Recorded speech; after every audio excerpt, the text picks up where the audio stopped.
Star Report. I'm your host, Star. Tuesday evening, late night edition, okay? I couldn't miss this opportunity to talk about my nigga Diddy, a.k.a. the Diddler, okay? No bail. He pleaded not guilty, as I'm sure you know, in New York City court. The feds got him, okay? A lot of crazy stories going around, and I hope that you guys are eating off of the bullshit. It's all bullshit. Feast off of this reality that this man, if you ask me, has brought upon himself. A lot of it, you know. Not that he's not a good guy. You know, he and I have history, but it's shine time, okay? Also, guys, in case you don't know, according to the prosecutors, Diddy, who's got the money and again, denied bail, the feds at his hotel where they arrested him, okay, they say they found pink powder that tested positive for ecstasy. Good God Almighty, we're dealing with a junkie, an old junkie, according to the feds. Fuck saying allegedly, okay? And do you see this showrunner? Oh, I hate to say I told you so, but what did I say yesterday? I said, Kevin Liles. And here we go. Kevin Liles, he and I, you know, I never had no problems, never had no issues. Born in 1968, a father of four. He stepped down today, and I've got his long-ass 3-page letter to the team, family, Warner Music Group. He knew it was coming. I want to speculate. I spoke to one person today. They didn't have any intel. I want to speculate and say that Kevin Liles will be working with the feds. He may go into witness protection. Diddy's a gangster, and those two have known each other for decades. Oh, my goodness. I'm sorry. Good evening, troll babies. How you guys doing? Thank you for tuning in. It's a very late night edition, but I have to be in the algorithms. You know, you got to be in it to win it. So, this will be bigger than the OJ trial, in my opinion, okay? Let me also say tonight I want to focus on the atmosphere of acceptance. Having worked in the industry, you know this, for decades, and even before I got to radio, which I gangstered my way into, I spent a decade, as you know, at the record labels. So, in my opinion, everyone, including me, everyone is willing to compromise their morals, their ethics, and their values when you are in the eye of the tornado, especially females who are vanity-driven. Everyone who's a singer, a producer, rapper, they will overlook certain things. They will turn a blind eye. So keep that in mind when these people now are, you know, coming forward, filing lawsuits, claiming, yeah, you know, I didn't want to say nothing back in the days. No, you were trying to get paid. Some of you have already seen people, I don't even have to say names, admit to spiking drinks once upon a time with a smile on their face, okay? So that's what I want to focus on, the atmosphere of acceptance. We'll get to the notes, the complaint. I got everything. I got all the goddamn details, all right? And let me just also say salute to those of you who have been emailing me. Please don't overdo it. I really want you to go into the comments section and be a part of what's going on right now. Your voice is needed because there's a big misconception about people who, you know, came into the industry, and I want to focus on artists for right now, who may have had a taste of success or maybe no success, and they said, that ain't what I want no more, or they shift gears. A lot of those people didn't, quote unquote, fall off. They just didn't want to be a part of the bullshit, the lies. Again, the compromising your morals, ethics, and your values. So that's my show this evening. I see you guys on the phones. Give me a second. I want to make sure I'm ready to go here. Kevin Liles. Again, I'm going to read his information. I have no knowledge whether he's going to work with the feds, but he has stepped down from his position. Woo! A big boy. Big gun. Last time I saw him, I was going, it must have been like early 2009. I went to see Leor about some business, and Kevin and I were mutual, you know, but he's, I don't think he's built for the penitentiary. I think he's going to try and clean himself up and move on. He's also intertwined, pardon me, in the YSL trial. Did you guys see Kevin Lyles down there? And he took the stand with regards to, trying to speak about a young thug who's like a son to him, and he was crying. He was willing to put up money. Do you think Kevin Lyles is on any of those video recordings? I would say so. Diddy, who's one of the most unscrupulous people, whether you are a fan of his or not, unscrupulous, so-called God-fearing, I walk with God. Diddy plays dirty, and I'm sure if Kevin Lyles were to do anything, Diddy would have filmed him. All right, so those are my topics this evening. Okay, hang on. Pink cocaine, ecstasy in the hotel room. And I want to get focused here. It's late. It's very late. And again, I want to let you chime in, pardon me. Crown, I got your donation. Are you calling in, sir? And Rory, white boy Rory, let's get you on the phones because I had a little technical difficulties earlier. And I was going to, do this show tomorrow. Rory said, no, let's do it tonight. Crown says the jig is up. Okay. Yeah. So the whole 1,000 bottles of baby oil, in case you don't know, that was reported today, multiple sources. I'm not tripping off that because a lot of people have a lot of different things in their, sexual arsenal, if you will. I think Diddy was, more than likely using that stuff to trap people in, lock them in, and all sorts of stuff. All right. Is that Elvis the Chef Rosenberg on a Tuesday evening? Big Elvis. Big Elvis the Chef Rosenberg. I am here, Star. I would like to do some conspiracies with you, sir. Have you heard that? Oh, Diddy was gonna buy MTV. And that's why this happened. Have you heard that one yet? No, I didn't hear that one yet. Oh my God! But can I? Come on. Can I shy away from the conspiracy? The only conspiracy I have is that Diddy calling those people racists who gave him an opportunity to buy into the company with the liquor, and he only showed up with $1,000, and then want to call them racist was the worst thing he ever could have done to these people. These people they don't forget. And I just want to tell you, I am still riding with Diddy on this. I am upset completely about what the heck is going on here. They're talking about stupid things like guns that are all torn apart. It ain't a gun if it ain't got the firing pin available. So why are you bringing this up? Why are you bringing up the Vaseline and the baby oil? Why we need to know that? Why do we need to know all these things? These are adults. These are grown folk that are choosing to go to these parties and have a good time. How is that criminal? How is that a crime? How are they charging this man with freak-off parties? So what? Who in the world wouldn't go to a party if you had an opportunity to smash Cassie?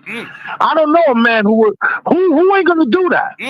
It's absolutely. I want to hear you say "Free my nigga Diddy." Say it, Elvis. Say it. Free my nigga Diddy. That's a fact. Free Diddy, free Diddy, free Diddy. This is ridiculous. That this grown man who could be a sexual deviant, so what? These are adults. These people are consensual adults that are in these rooms doing their drugs, having their parties, having their drinks, having their fun. And what are they doing? He's now being charged with this? How is that a crime? All right, let me jump in, Elvis. I can appreciate everything you're saying. To my knowledge, I've heard nothing about minors. Last night's show, and I hate to go back, people were trying to talk about some of the newer lawsuits. Well, he's been lined up for quite some time. And what you've just said, it sounds nice. But Diddy has been working with the feds for years. And Big Gene Deal, who I've always called an honorable man, Gene stepped away for, he actually quit. And Diddy reapproached him about coming back. And he works with those people. Let me just say that, Diddy. So a lot of things that will be coming out, will be a lot more detailed than what we've got now. As you just said, the baby oil, the freak off parties, and so on and so forth. Go ahead. Yeah, like exactly. I'm sure he's worked with the police. I believe what Gene has said. All I know is that these are not crimes. These are not crimes. You cannot. I feel like I'm in an alternate reality. This is the alternate bussy dimension we are in right now. This is obviously some sort of time loop or whatever the hell we come into, because they did not say one thing that was a crime.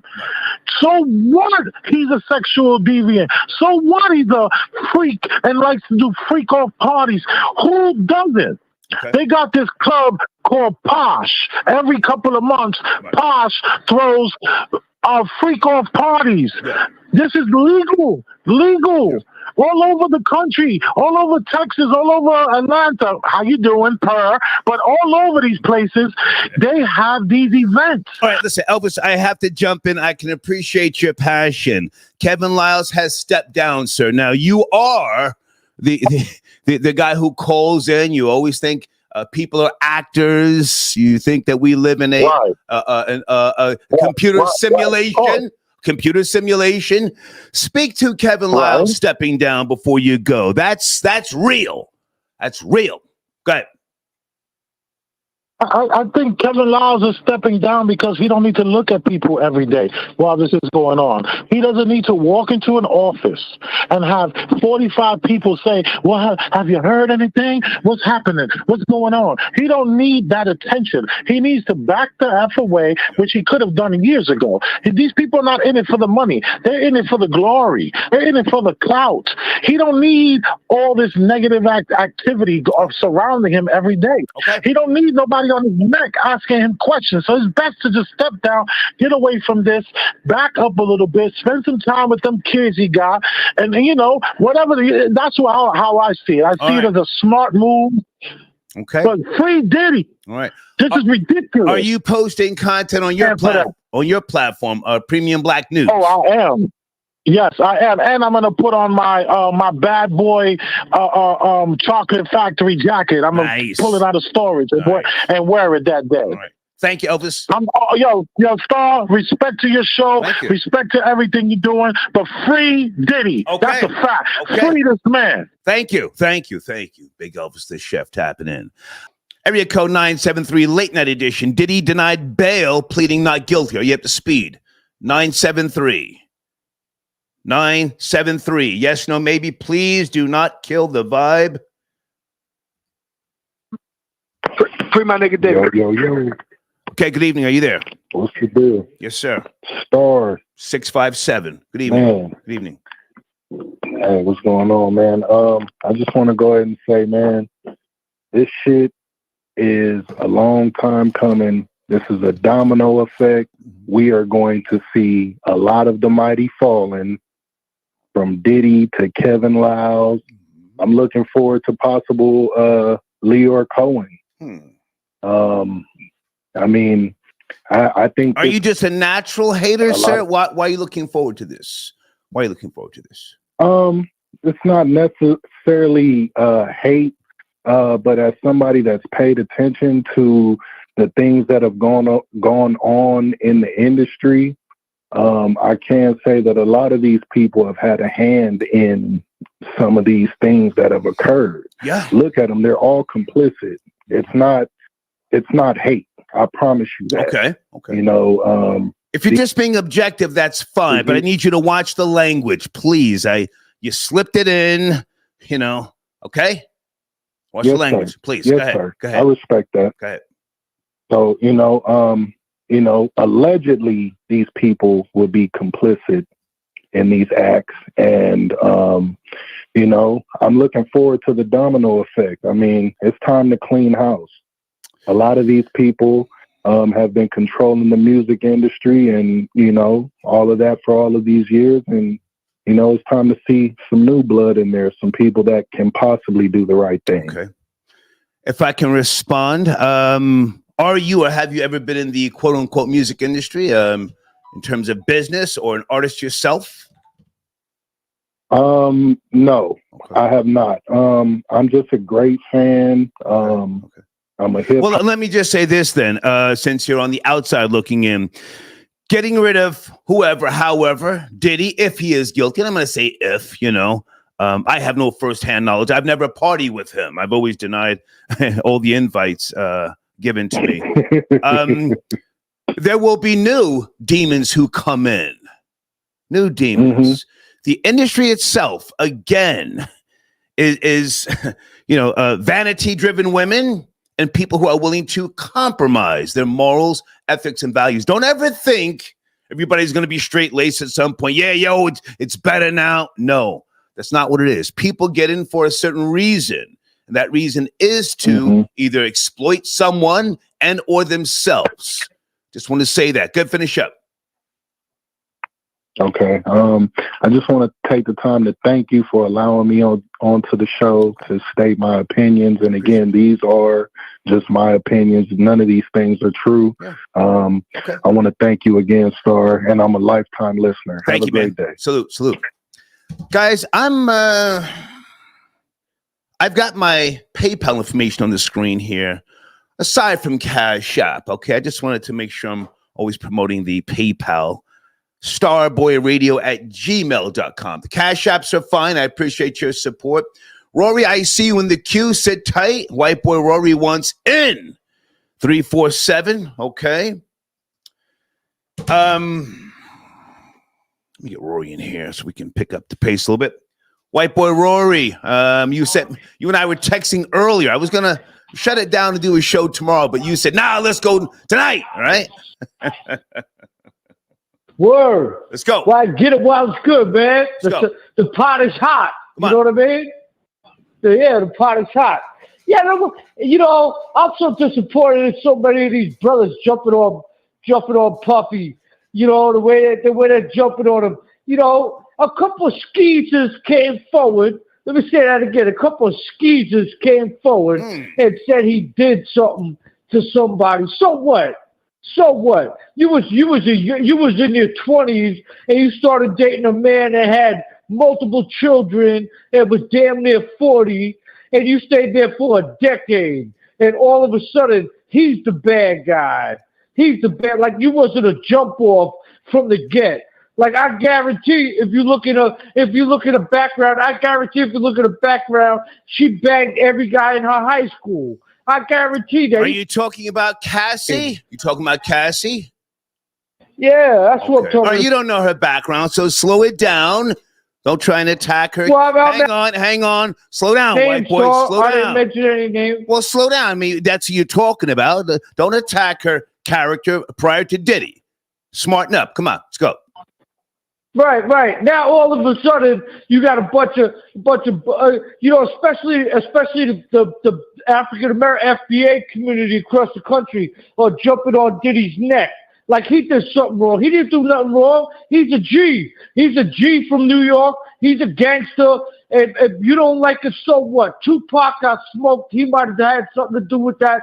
So what? So what? This is New York. So what? Eat it up. Live it up. Tupac was some sort of god or something like that. He shouldn't have played around with real gangsters from Harlem, real dudes who had connections. He shouldn't have played around with them. That's what the envy, a lot of this envy and anger is coming from. It's like, oh, we hope Puffy gets locked up for something to do with a Pac or whatever. That's not going to happen. That's not going to happen. You're talking about a real New York, Harlem dude. Okay. He might be from Mount Vernon, but when he got his money, when he became a teenager, 20 years old, he never spent no time in Mount Vernon. He was a Harlem dude. Okay, I hear you, but now it's coming down to this. He's being held without bail at this particular point in time. That's all right. His lawyer is appealing to see if they can put up he ain't the first gangster. More money and assets. Slow down. I'm talking. My question at this point is, do you think he's built for jail? I think he's built for jail. He's definitely built for jail. Oh, boy. Definitely built for jail. Okay. I said this a long time ago. He's a gangster. He's not a halfway gangster. He's a real gangster. His lawyer was the assistant district attorney of New York. his lawyer has worked for the government, you know, and his lawyer doesn't take on cases mostly unless they are for a corporation. So for his lawyer, who is associated with Benjamin Brafman, if anybody knows, it doesn't get any better than that. Yep. The feds are going to put on a good case, as they always do, but they got a fight on their hands. Yep. They got a fight on their hands. We're going to have to hear about Cassie's background. You know, you're going to have to hear about everybody else's background before they ever... Speak to me about Kevin Liles for a second, Rory. Kevin Liles. What do you know of him? You've never been in the quote-unquote industry, right? Right, producer. Yeah, I know who it is. Mm-hmm. No, you. Have you ever been in the industry? I don't remember. No, I'm not part of the industry. Okay. So he stepped down, won a music group, Big Gun. He and Diddy, buddies, a lot of years. You think it has any link? Can you speculate? A lot of people are suckers, man. You know, a lot of people are suckers. They can't stand up to the pressure. No, he might have stepped, you know, he stepped down and he got out of there. That doesn't, what does that say? That's almost like an admission of guilt if you run and hide when the heat turns up. What do you think the feds are going to do to him? They're going to give him a pass because he ran and hide? No. Whatever's coming out in court is coming out in court. And Diddy got enough it couldn't get any more high profile. They couldn't have a better background as far as this is a trial. This is not Diddy's good. The feds are after Diddy and Diddy is over and it's buried. This is a trial. Okay. My man got money. He's a gangster. He's throwing his weight at the federal government prosecutor's weight. And this guy's a trial lawyer. He was the lead trial lawyer for the government when he worked for the government. Now he's in private practice. But, you know, and another thing, too, they're going to bring up the background of all these hoes and all these broke niggas. All right, well, listen, Rory, you don't know the backgrounds of these people. So the money. So I'm going to slow you down right there. I appreciate you calling it. Anything else with regards to the upcoming trial? It's going to be a trial. I don't think he's going to accept any deals. Like you said, he's got money, so he's going to fight most of this. He might accept something later on down the line, but it's going to be a long, lengthy trial. Speak to that, please. You got 30 seconds. Okay. If you accept a deal, then you can't appeal, right? So that's the problem. If you accept the government deal, if you accept the cop-out, then you have to run that all the way till the sun shines out. So that he's not accepting a deal, because even if he loses that trial, there's a better chance that he could win on an appeal, or at least get some of the time back or reduced. Good point. This is me who's been through the system. So no, he's definitely going to take it to trial. This thing's going to trial. Unless they throw at him 10 years or less, he's definitely taking it to trial. There's no ifs, ands about it. Okay. People said the same thing about R. Kelly. Like R. Kelly's going to tell on everybody, or Kelly's going to take a plea and all of that. He didn't do none of that. He took it to trial, and he got hit with a lot of years. Okay. The reason for that is... Rory, I got to go. That's been over 30 seconds. I appreciate you, man. Thank you. All right. Okay, white boy Rory tapping in. 1051 fam, I got your donation. He says, if the Willy Bobo doesn't fit, you must have quit. That was cute. 267. Good evening, 267. Diddy's got no bail. Hey. Hey, I'm still thrown off from the last caller that said that Diddy was a gangster. That's white boy Rory. That threw me off. That's white boy Rory. Yeah. So, this is going to be big, and it's going to involve a lot of people. I just seen the press conference that was had. This is going to be big. They're keeping it open. They said an investigation is still ongoing.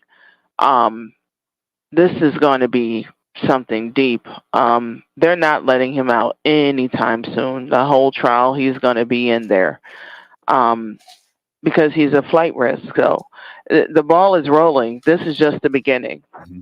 What were you going to say, Star? I'm sorry. According to the New York Post and a few other sources, the feds found a pink powder that tested positive for ecstasy in the hotel room where he was arrested. So clearly somebody, maybe not him, but somebody around him is still dabbling in drugs. That's a little concerning, yes? Yeah. Yeah. So that's why they moved on him yesterday? Yesterday, yes. Because they were supposed to get him today, Tuesday. And yesterday's report, TMZ.com, said they were scheduled to get him Tuesday, but they moved in yesterday. Okay, you were saying? It's interesting, the different facts that had to do with his charges that stemmed from that lawsuit by Cassie.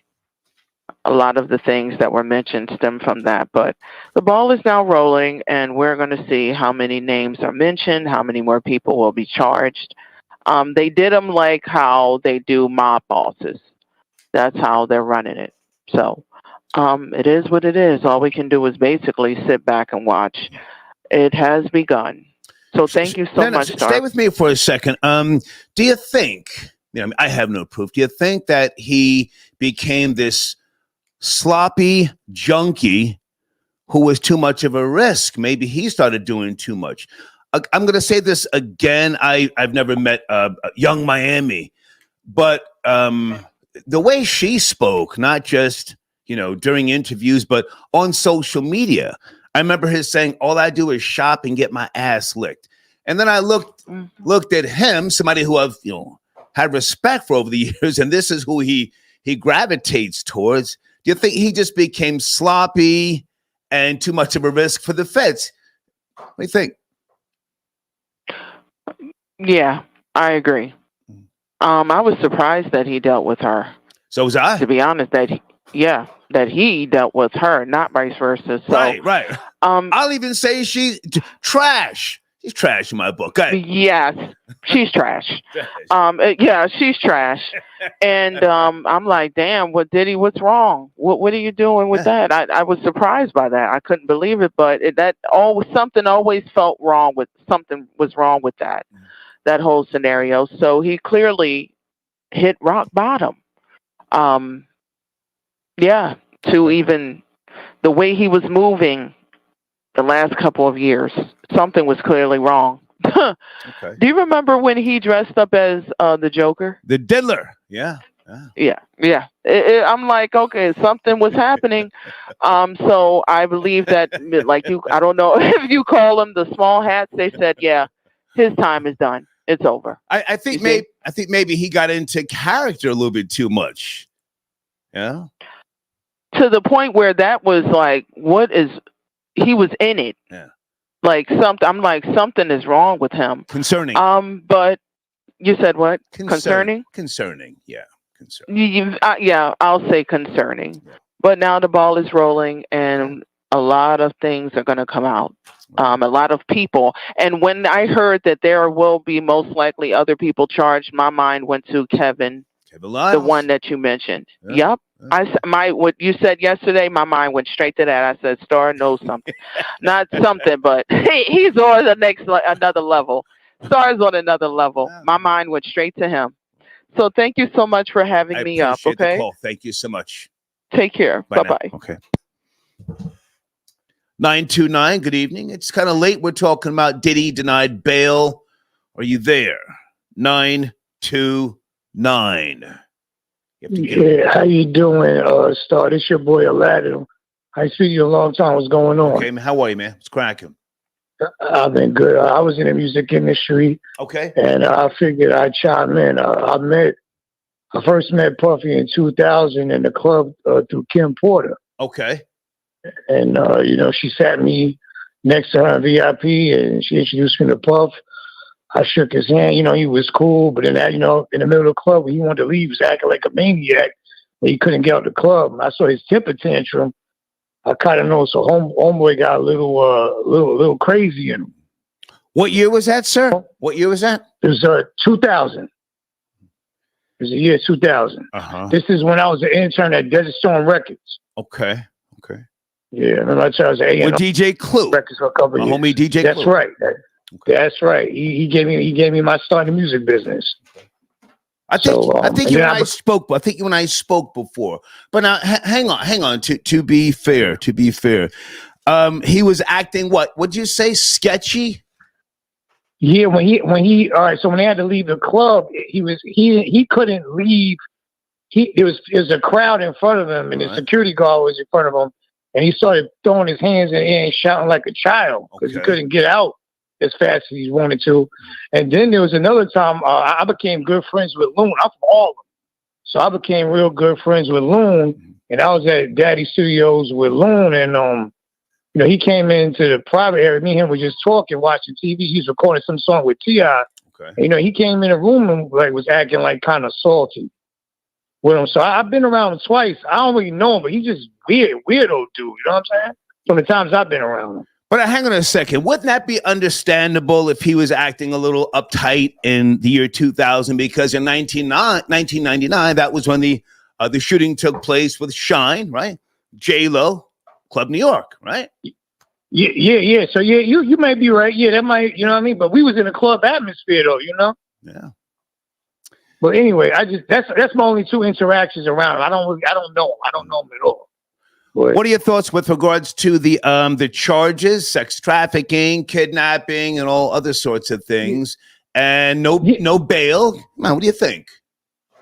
I believe that these people in the music industry are weirdos. Like, I also think they're overdoing it too, because if I hire an escort in New York and I fly on my plane to Miami, I don't think that's trafficking. That's my definition. But they're trying to hit them with that. Like, oh, you pay for a girl in New York, you put her on the plane, and you go to Miami, that's trafficking. I just think they just want to bring a powerful black man down. But I also believe that I've been in the music industry. Aladdin, you went there.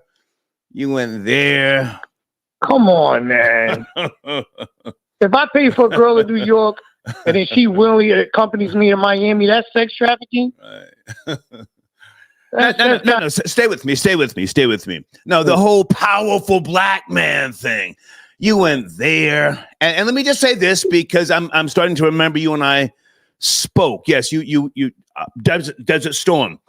You reach a point, if you're talking wealthy, not nigger rich, wealthy. All that black shit sounds hot, but in reality, he's moving with a whole different type of crowd, right?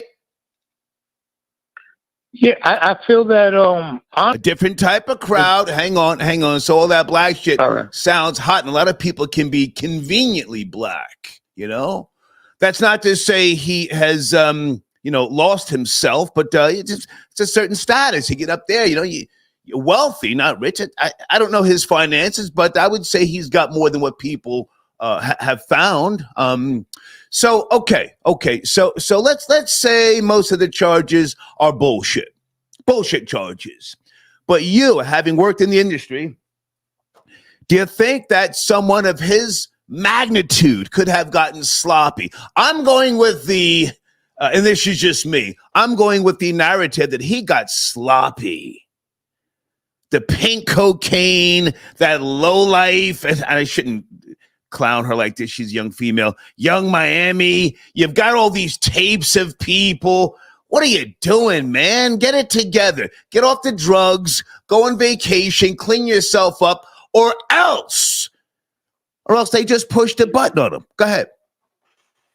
The unlimited resources of money contributes to access to all the alcohol, all the women, and all the drugs you can indulge in. I feel in his mind, he felt that he was untouchable.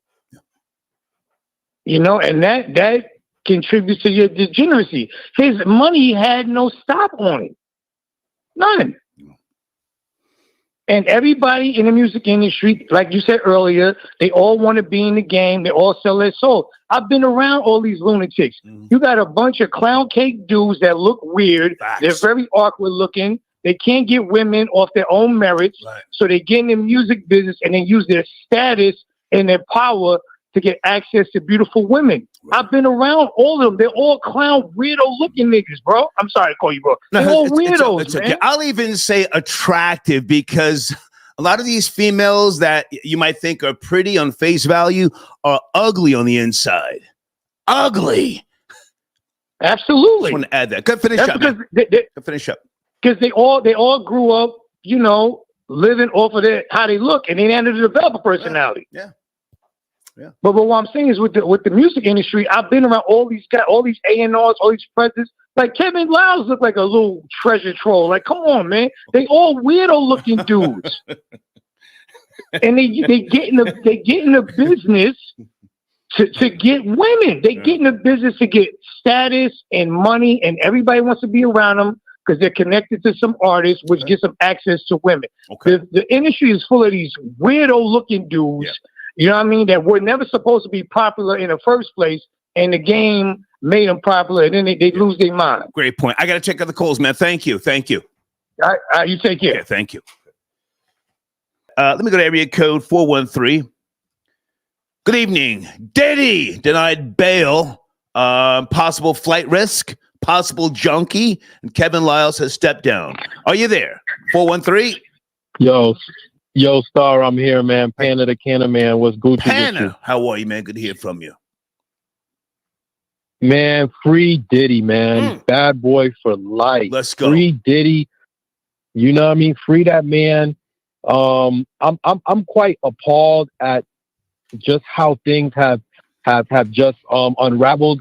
Where are we as a hip hop culture, as a society, where we are condemning a man for freaking off? Like, what's wrong with it? The man just likes to party hard. And the way things have just unraveled, I'm just ashamed at just where we are as a culture, as a society, and this whole baby oil and lubricant thing. Come on, man. Let that man party in peace. Just let him party in peace. Right. I mean, it's these females. If they know what time it is, when you hooking up with the diddler, you know what time it is. You know what he's about. Right. The rumors are true. Right. You know, the 4-day freak off is gonna get intense.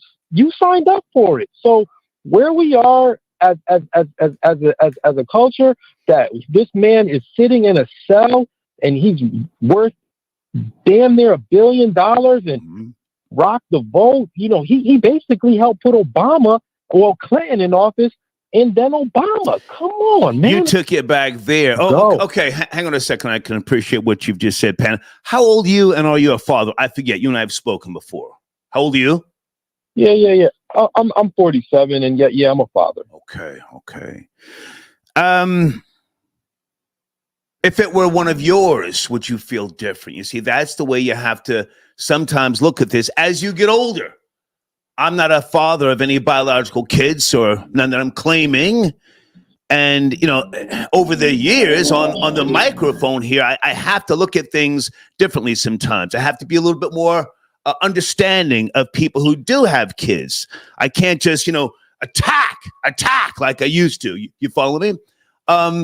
Okay, so if Diddy, let's just say hypothetically speaking, innocent of all charges, what about the quote unquote industry? What about the industry? Does it need some type of facelift? And what you mentioned, culture, that's an old word. You mean the genre. Go ahead. The genre, yes. The industry does not need a facelift. The industry is not changing. Like you said, if we get rid of one demon, 10 more demons will surface. Okay. This is just the way the industry gets down. It's not going to get any better. These are individuals that have sold their souls for whatever reason to get to the level of career of where they are. And and we're on the outside looking in. I mean, I'm not in the industry, but I've partied in the industry. I've seen how things get down, and I just sit back and watch. It was time for me to go home. I didn't partake in anything, but I know how things get down, man. I know how things get down. Okay, so hang on. So let's finish this up here. So you are a father. With all due respect, how old are your beautiful seeds? I have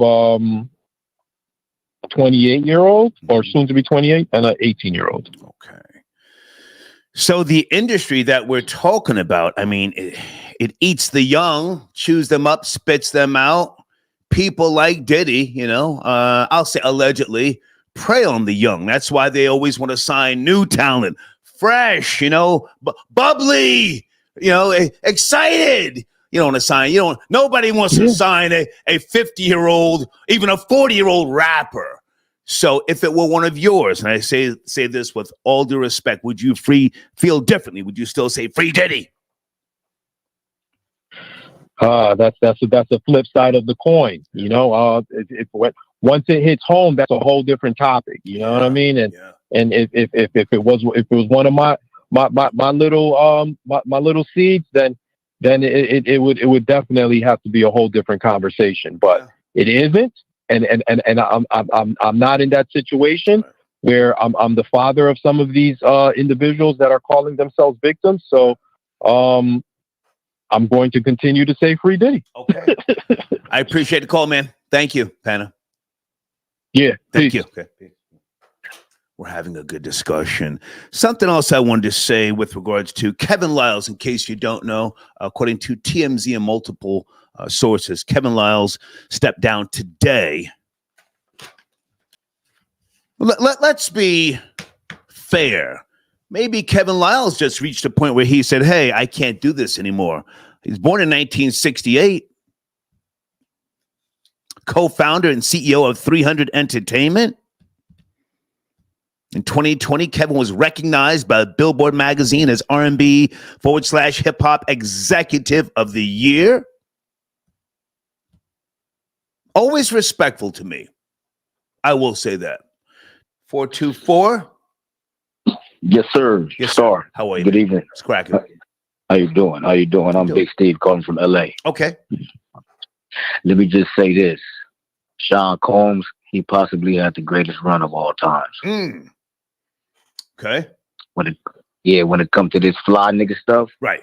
Just look at the lifestyle he lived. He pretty much had a 30-year orgy. Let's just keep it all the way 100. Yeah. I would have to agree. Hell of a run.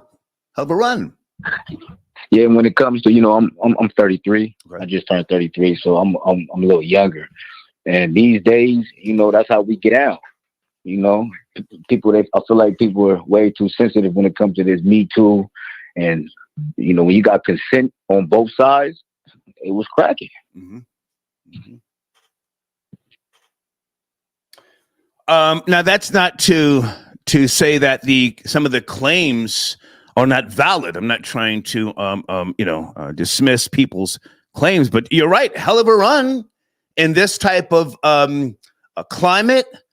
Atmosphere of acceptance and what used to be a culture, it's gone crazy. Yeah, definitely. Like I said, I'm a little younger, but my parents were older and they grew up in the 70s and in the 80s, and the times are just different. How fast information travels. You can be exposed and everything can be revealed so fast. There's really no way around it, especially if you're of high elite status, such as these celebrities that are getting exposed and sent to prison. Did you say you're from the West Coast? Yes, sir. Do you think Suge Knight finally reached a point where he just became not just salty, but he said, you know what, I'm not doing all this time by myself, and he gave up some information because looking at some of all this vast, what is it, a baby oil and the little bullshit AR-15, they knew about that stuff already. Do you think that Suge Knight had anything to do with Diddy's now downfall? Well, you know what? That's funny that you mentioned shit not cooperating, because it's been a long. People been saying for a while, Suge is the only one that didn't cooperate. Right. Telling nobody. Right.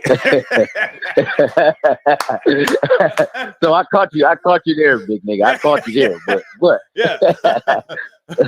I was talking to one of my bros earlier, and he basically we believe he gonna tell. And I think he's gonna give up Jay-Z, the big fish. Ooh. Yeah, we believe. I believe he gonna tell. He can't take that.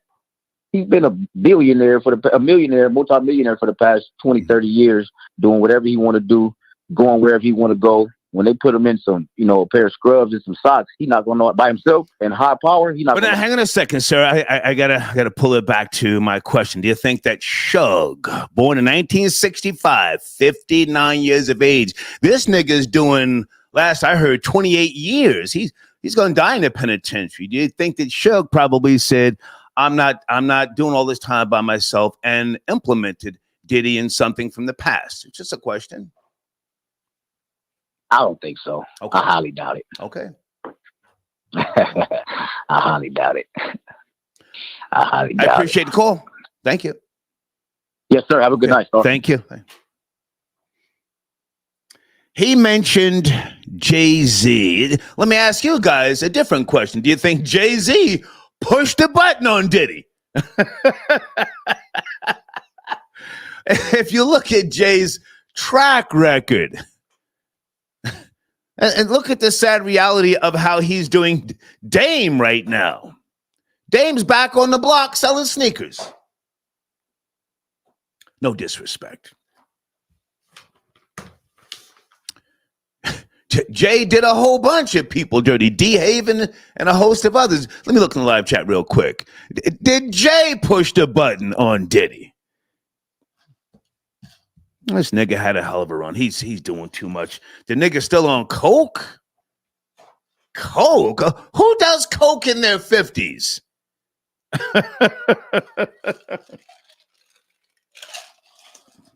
Sit tight on the phones. Angelica, I got your donation. Thank you for tapping in. Thank you for your support. Okay, she doesn't want to leave a message. She just wanted to leave a donation. Thank you so much. Hang on, guys. Someone else sent me something here earlier. Oh, my goodness. I'm not going to speak on Mama Combs. Is Mama Combs okay? I don't want to be disrespectful, but is Mama Combs down with the bullshit? Mama Combs damn near ran down on me one time up in, what was that restaurant called? Justin's. 1999, we're sitting there. We had just joined up with MTV, Star and Buck Wild. She came over to the table. She had the silver wig and then asked me to lower my voice. Mama Combs. Might we see Mama Combs in the steel bracelets? I hope not. I had to put that out there. Let me go to area code 914. Good evening. Late night edition. The Diddler denied bail. You there? Are you at the speed? What up? What up, sir? Yes, sir. How are you? It's cracking. What's going on, man? It's Presidential P. Okay. How you been, boss? I'm great, sir. I'm great. Diddy denied bail. Let's get right to it. I think Diddy's finished. It's just been a long time coming, man. This guy's been doing a lot. And his days were numbered, man. He had a nice run, and it's over. It's over, man. And then you got a whole bunch of people popping out the woodworks. Everybody want to talk about this shit now. Mm-hmm. But listen, it's been going on for a long time. Yeah, I've been protecting them. I need you to watch your language, sir. Yeah. I need to watch your language. Okay. Sorry about that. It's okay. Go ahead. They've been protecting them for a long time now. It's time for them to go down. Buster, too. Buster's funny, too. Oh, my goodness. Well, where you going? Nah, Buster's a funny guy too, man. He been laying low. Buster's in that conversation too. Buster's next. I think we'll see Buster caught up in some type of bussy scandal before we see kidnapping, trafficking. Fosse Rhymes, man. Fosse Rhymes. Okay. Fosse Boy's next, yo. Well, we have no proof of that, sir. Let's not attack the man's character. Okay, so Kevin Liles has stepped down. Any knowledge of who Kevin Liles is and his impact? Oh, absolutely. He was down with Def Jam. And, there's been a little shakeup. I heard he's getting back with Leo and Julie. So, maybe that's why he stepped down. Okay, and where'd you hear this? Can you give us a source?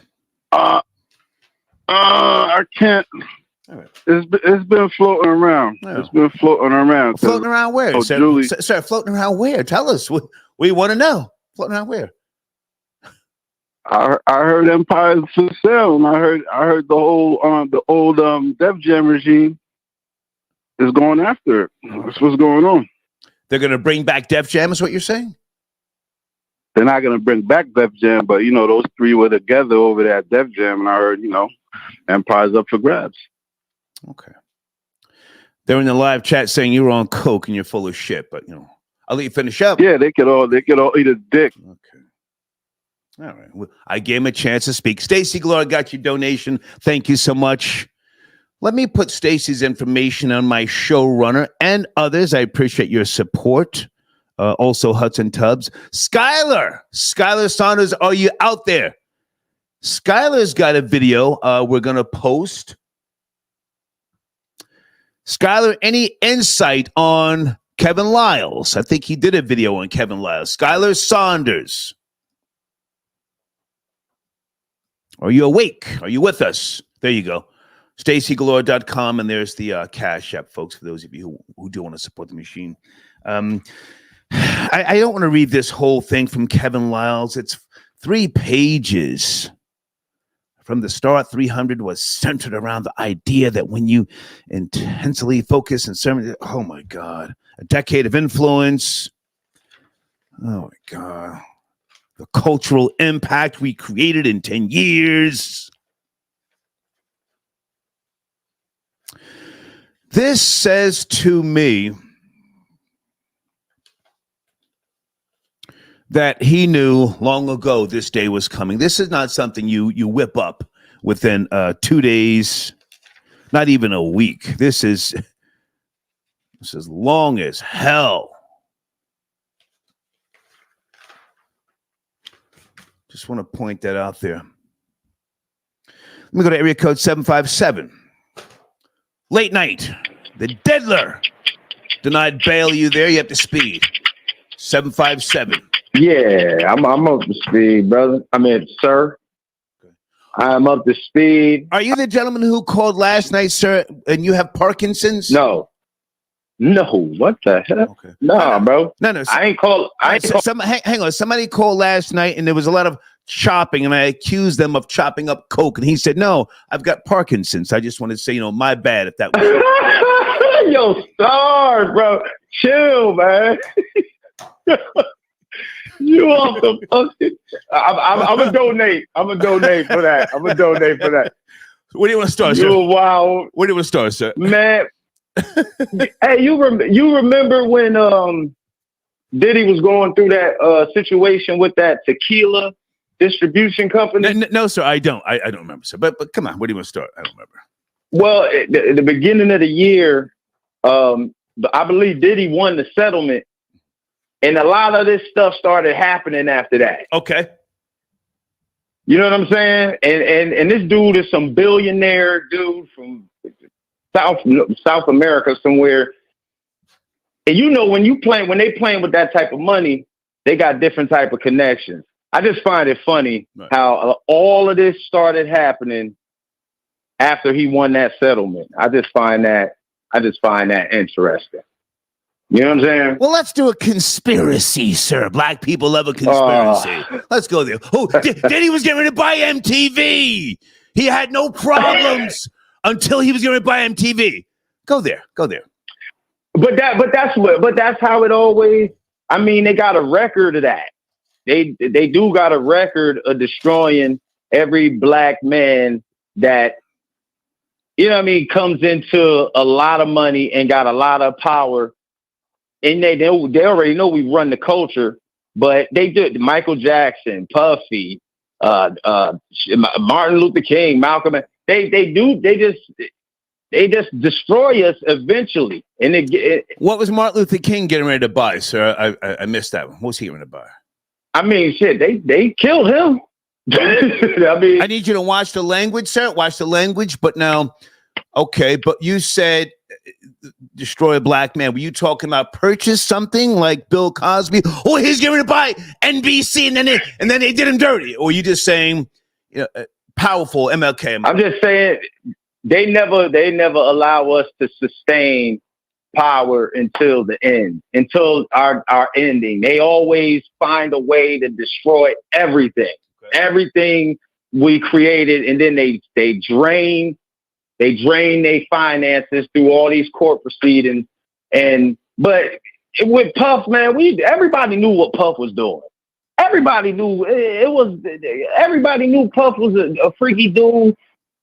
You know, and all these people talking about, oh, you're selling your soul for half of these cats, man, they'll sell their soul for $40 an hour, man. Right. You know what I'm saying? They don't know what the hell, they don't know what they'll do with $500 million, man.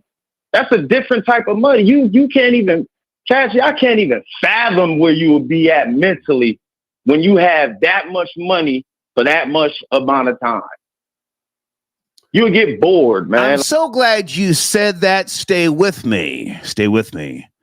Are you a man of a certain age? Are you married? Nah, man. I'm 38. Okay. I would never get married, bro.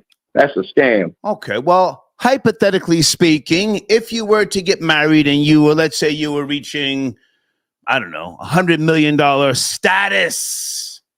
$100 million status. Do you think it would matter what type of woman you have at your side or what type of people you intertwine with? Would it matter? Absolutely. You can't. Stay with me. Stay with me. Do you think that some of the black men that you mentioned just got sloppy? You got sloppy. You can't look at the mafia if you're using the mafia as a template. And they clean up their messes, right? You close a Nostra. At some point they say, hey, we got to take them down, right? So that they can show the others order, right? And it's necessary. It is necessary. But, I mean, yeah, they got too comfortable. And once you hear the rumors for a certain amount of time, man, you start believing it. You start believing, oh, I am that. You know, I can do this. Right. I can do that. You know what I'm saying? And then you realize you can't, you know? And next thing you know, they denying your bail. You know what I'm saying? And but Puffy done did so much dirt, man. But I still don't like it though. So I ain't gonna lie. I don't like it, man. I'm gonna play it by ear, okay. But I really don't know how I feel about it. I don't like that no Diddy too. I hate when I hear no Diddy, man, because it's like, bro, you're not qualified to say that. You're not even qualified to say that. You know what I'm saying? It be these average bum dudes around, you know what I mean? Co-workers and cats in the street. Like, bro, you're not qualified to say no Diddy, bro. Okay. Stay in your place and show some respect, man. Okay. I appreciate the call, sir. Appreciate the call. All right, Star. Salute, man. Yes, sir. Salute. Guys, I have another new sponsor.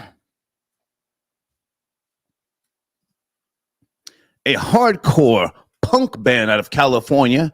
Go to youtube.com/@Shivia Groove. Okay. And also in my communities section, there's a link to their page and one of their songs. I'm asking you to please check out the music and leave a comment.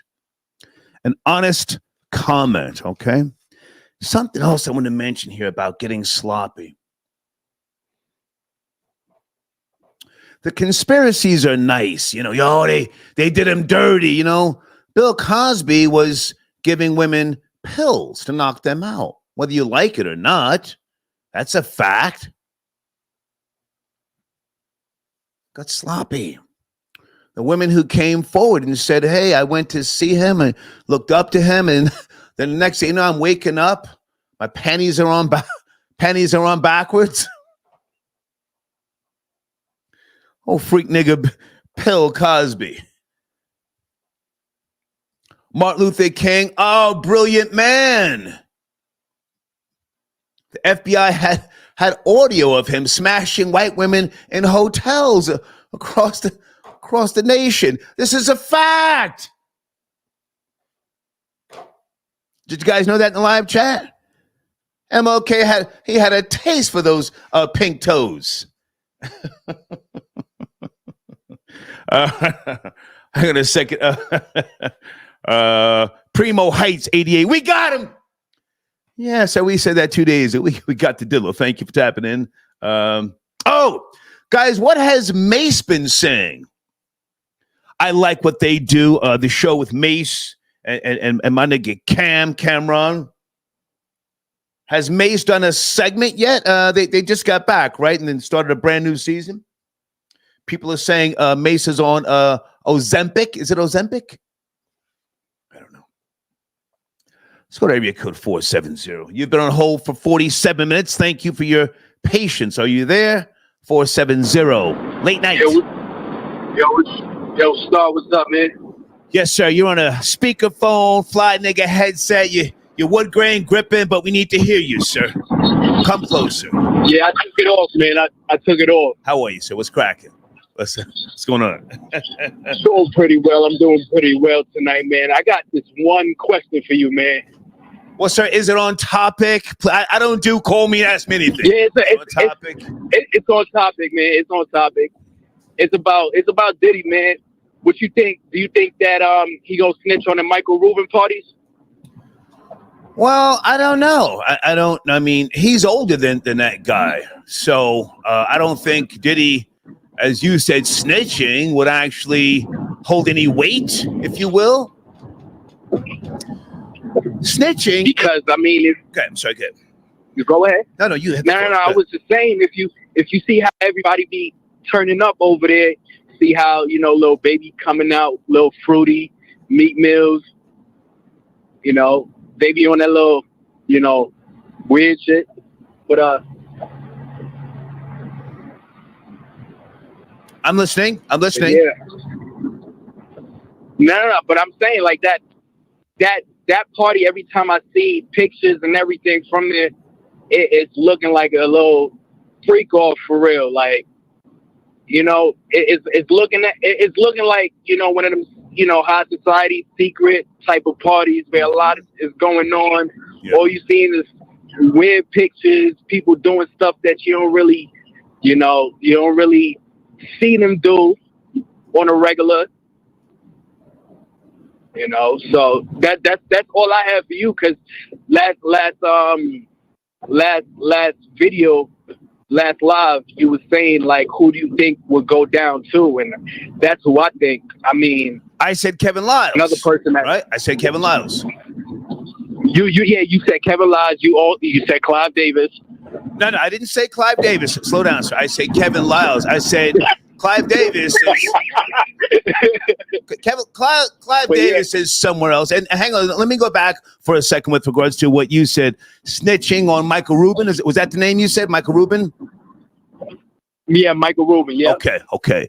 When you reach a certain level and you're dealing with a certain clientele, if you will, or status, nigger snitching isn't going to help you. Nigger snitch. Oh, I saw something. Well, I know where somebody's got this and that. That's nigger snitching. What can Diddy say that could affect Michael Rubin? Since you brought him up, what could he say that could affect him? Well, when you look at what Diddy's his whole case, there is something in there that's talking about drugs. I mean, that would be the easiest way to kind of like, I'm not saying that there's drugs over there. I don't know for sure. But if we kind of like are speculating here, you can, the way things look on the pictures, there's a little booger sugar, a little stuff going on in there. For real. Sir, Hunter Biden smokes crack. The president's son smokes crack rock. Okay? So if Michael Rubin, and I have no proof, and you certainly do not, does anything for recreational activity, Diddy telling ain't gonna do nothing. But I thank you for your call. Yeah, no problem, man. You take care. Slow, sir. Hunter Biden smokes crack rock, my nigga. And he films himself.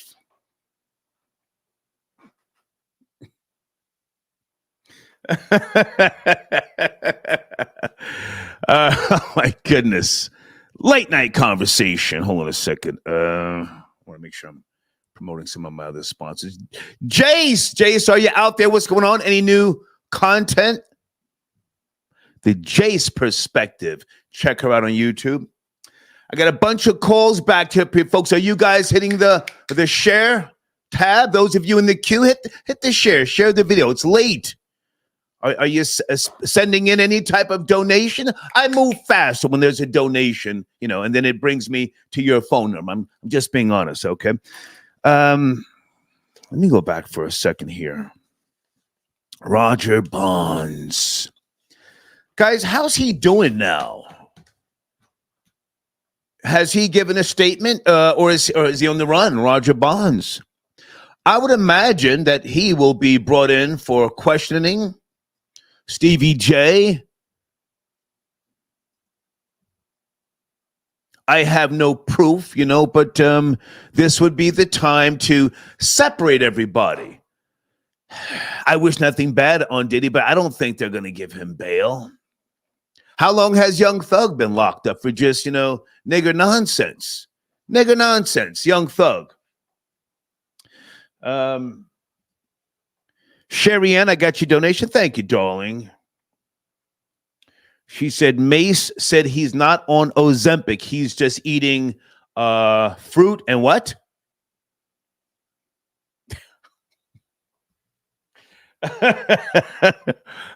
Hold on a second. Guys, hold on. Hold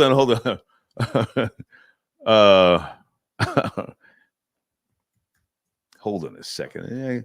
Nothing bad to say about the man. Mace, born in 1975. Okay, he's almost 50. No black man loses 70 pounds just by eating fruit and vegetables at 49 years of age. No. I have no proof. I just wanted to say that, but thank you for your donation, darling. Let me go to area code 805. Thank you for tapping in. 805. The Diddler denied bail. We hit the speed. Late night 805.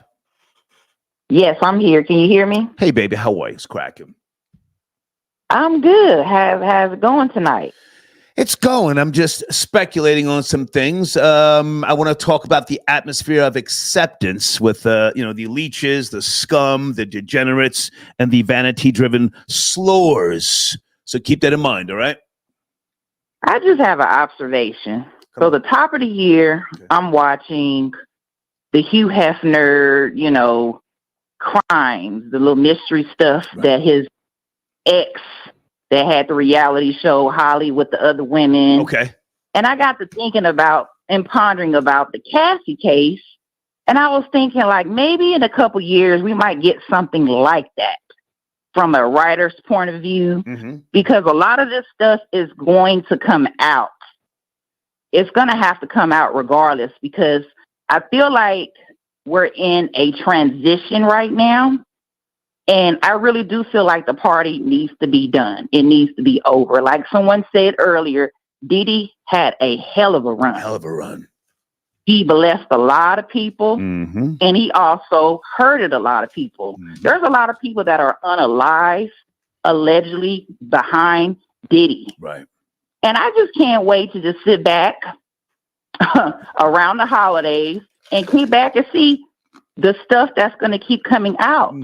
Because it's going to be a rabbit hole of things that are going to keep coming out, because it seems like Cat Williams activated this, and maybe he needs another interview so we can all kind of just exhale, because there's a lot to unpack. And then Eve coming out, making a statement in her tell-all book about, when she got in the industry with Jay-Z, saying that women, rappers, are not going to do well, or you're not going to do well, basically just shunning her off. Yeah.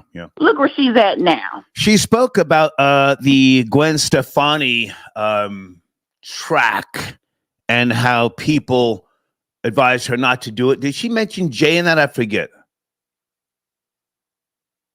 She mentioned, I don't know. I want to read that book actually. Okay. So that's something that I'm going to read, because I love the old girls from, I'm not gonna say old, Foxy, Little Kim, all those women. Right now, who you listening to right now, female wise? If I can jump in and say this, Eve is one of the nicest I've met. Pretty as hell in the morning with those teeth and those lips. Not in the morning.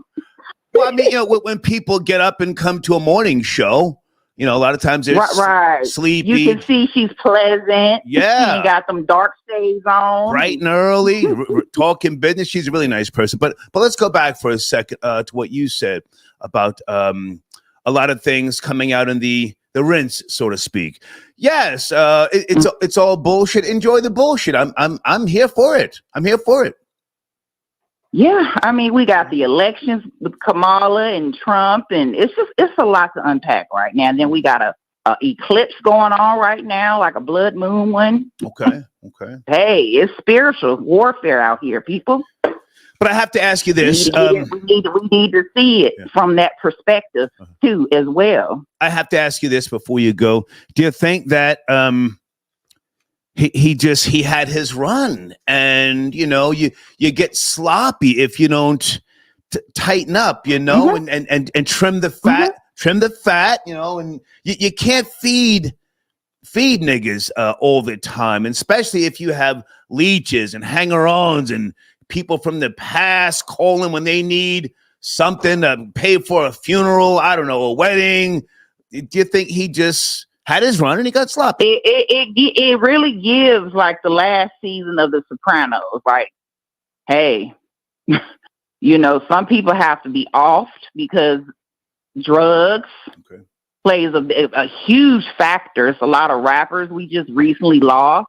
We've seen like we just lose them every year to overdose. And Diddy needs to clean up while he's sitting in there, because I know he on that pink powder from what, Well, you don't know for certain. You assume. But allegedly, he on that pink stuff. Well, I don't know. I don't want that being put out on my show because, that could be attacking someone's character. I don't know you. So no, yeah, you're right. Not alleged. You're right. You have no knowledge, nor do I. But go ahead. You have the last word, darling. Are you there? No, I'm still here. I'm just kind of new to the show. I just wanted to come in and give my perspective. I just heard a lot of people saying, "Oh, it's a conspiracy," and hey, he had his run. Well, if I can say, black people love a conspiracy, don't they? I love a conspiracy. Yeah. Yes. So we can't be mad at now. Oh, he was gonna buy MTV. That's why all this happened, But I appreciate the call, darling. Thank you. All right, y'all have a good one. Thank you. Bye now. The diddler, pink cocaine allegations. Any chance that we will see Young Miami arrested? Any chance of that? She was in the complaint with one of those complaints, Lil Rod or something like that. Star, please promote my channel. Okay. What is send me a link, darling. What is it? Maria Daly? Can you send me a link? Let me take a look at you. Okay. I appreciate your support. Did you touch on this particular topic on your platform? This is the time now to feast if you're a content creator. This they're going to drag out, I assure you. This might be good for maybe I don't hate to say it. Good for rap music? That's a question. Will the Diddy trial be good for rap music? Thank you again. How do I say your name, darling? Is it AIRAM? How do I pronounce your name, darling? Let's go to 562 late night. Diddy denied bail, and we're talking about the atmosphere of acceptance. Yes, good evening. Check it out, right? This is gonna like pull back the curtain on the whole entire hip hop community. If like Diddy starts talking. So, questions. There might be questions like, was Mary J involved? Was Mary J introducing, some of these women to Diddy? Was Mary J participating and, bringing people to Diddy? And, speaking of bringing people to Diddy, I'm going to put on my conspiracy hat really quick, right? Well, hang on a second, sir. Who are you? She brought... Sir. Yeah. Who are you? Yo, Big D 103, LA. Okay. Well, since you brought up Mary J. Blige, what's the guy's name who was signed to death row? Danny Boy said that Mary was playing his skin flute when he was 15, right? Yes. I seen that interview. Danny Boy. That's crazy. Go ahead. So check it out, right? Here's the big conspiracy. All right, I might be overreaching, but Diddy on Drink Champs said to Fabulous, "You never partied with me." And then Fabulous said, "Hey, Fabulous was like, yeah, we partied." He was like, "No, you never partied with me." Right. So, but Jadakiss was at that table and Nori was at that table. Diddy didn't say like all of y'all never partied with me or both of y'all or, but he specifically said Fabulous never partied. So the question is, did Jadakiss party with Diddy? He was signed to Bad Boys. Okay. Did Nori party with Diddy? Revolt TV, Drink Champs is signed to Revolt TV. What are we gonna? I thought they left Revolt TV. About these artists. To be precise, I thought Revolt TV. Curveball. Sir, I thought Drink Champs left Revolt, but okay. So you're asking about Jadakiss, Nori. Ooh, did they party? Do they know something? Yes. Did they do something? Do they know something? Ooh. Did they do something? Okay. Diddy never said like all of y'all didn't party with me, right. And they all had a special relationship with Diddy. And someone like 50 Cent, doesn't seem to like mess with any of them. He doesn't mess with French Montana, and there were those suspicious pictures with French Montana and Diddy kind of like on a yacht, like grinding up against each other, laying down. And some other weird stuff that was on YouTube with Diddy and French. Like French had his shirt off. If I can jump in, sir, I thought you said you had some or something. Sir. I thought you said you had some type of real, controversy. So you had something like that. Yo, I think we're gonna learn. It's gonna get exposed. I think a lot of artists that we. No, sir. I think you are, with all due respect, I think you're concerned about possible homosexual activity. That's not controversial, but I'll let you finish up. I think you had something. Yo, that's it. Be safe. Thank you, man. Thank you. I thought this nigga had a bombshell. Troll babies. I let the nigga speak. What a letdown. Oh my God. Late night.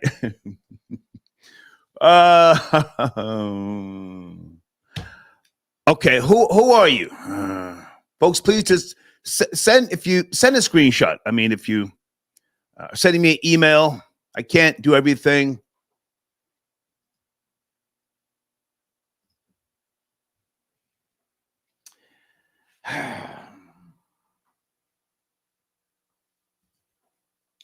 (631) you're up next. Sit tight. 631.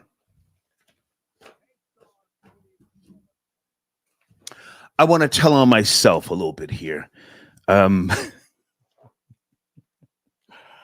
lot of these older people from the industry who, from time to time, well, more so behind the scenes, they reach out, for whatever reason. If I knew them to be doing unscrupulous things, I do use selective memory. selective memory. I do have apps on my phone that block images, links, and audio files. I'm not going to let you bring me into an indictment just because you want to clear your conscience. Something happened and you think I'm the guy to help you tell the world. I don't expose stuff like that. If it's a story that has some legs to it, like, you know, something that can help people, okay, cool. But I just want to mention that because it's just at my age, some of the people from my past, music industry in particular, it's like they go through this stage in their lives when they have a family. That's a beautiful thing. Their kids are getting older, and then they realize the bullshit that they've done to people. Now, I'm very proud of my own past in terms of what I have avoided. Anything that I've been involved in, I had willing participants. But I just wanted to say that because there seems to be a lot of people who just from the past, they all of a sudden they want to start telling. But at that particular point in time, they didn't speak up. That's an atmosphere of acceptance. Area code 631, good evening. We're talking about Diddy denied bail and Kevin Lyles stepping down. Are you there? 631. Yes, Star. Yes, Star. I'm here. Can you hear me, Star? I can hear you. How are you, sir? All right. Thanks for taking the call. Kadar Star here. I'm calling you from the Upper West Side of Manhattan. Hey, man. How are you? First of all, you made a real good point earlier. I think a big part of this is Diddy was slipping. Yeah. And you could see it when it comes to a little bit of the company he was keeping. Mm-hmm. I'm sorry. I didn't want to interrupt you. That's okay. But I definitely think he was slipping.